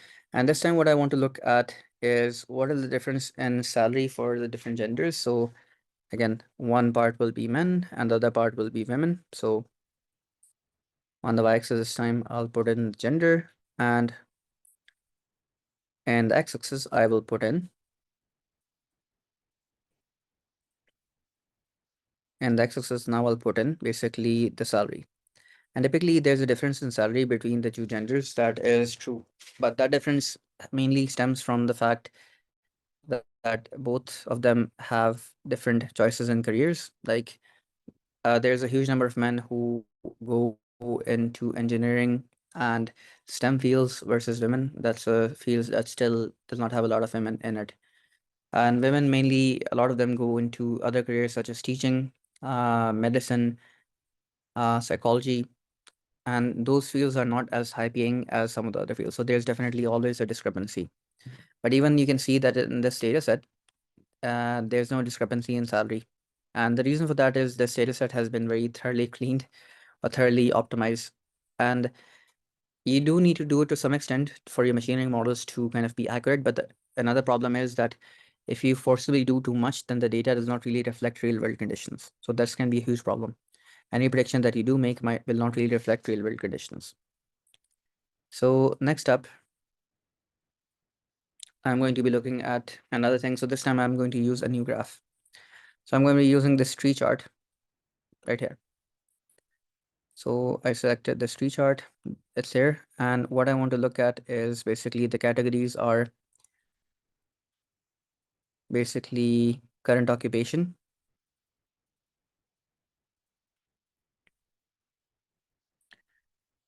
and basically I want to see how many people in which occupation want to just quickly change their career.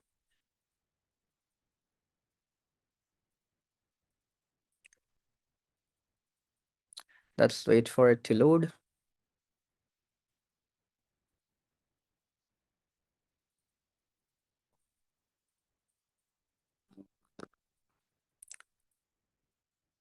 Let's wait for it to finish loading. It's again going to do all of the necessary calculations. It might take a second or two, but what we'll see is essentially how many people are, I don't know what caller refers to, but I don't think so. Most people don't really shift directly to janitors, unless again it's a very huge economic crisis. And actually, it's not details, it's values. Assuming if everything is correct, we should get an output.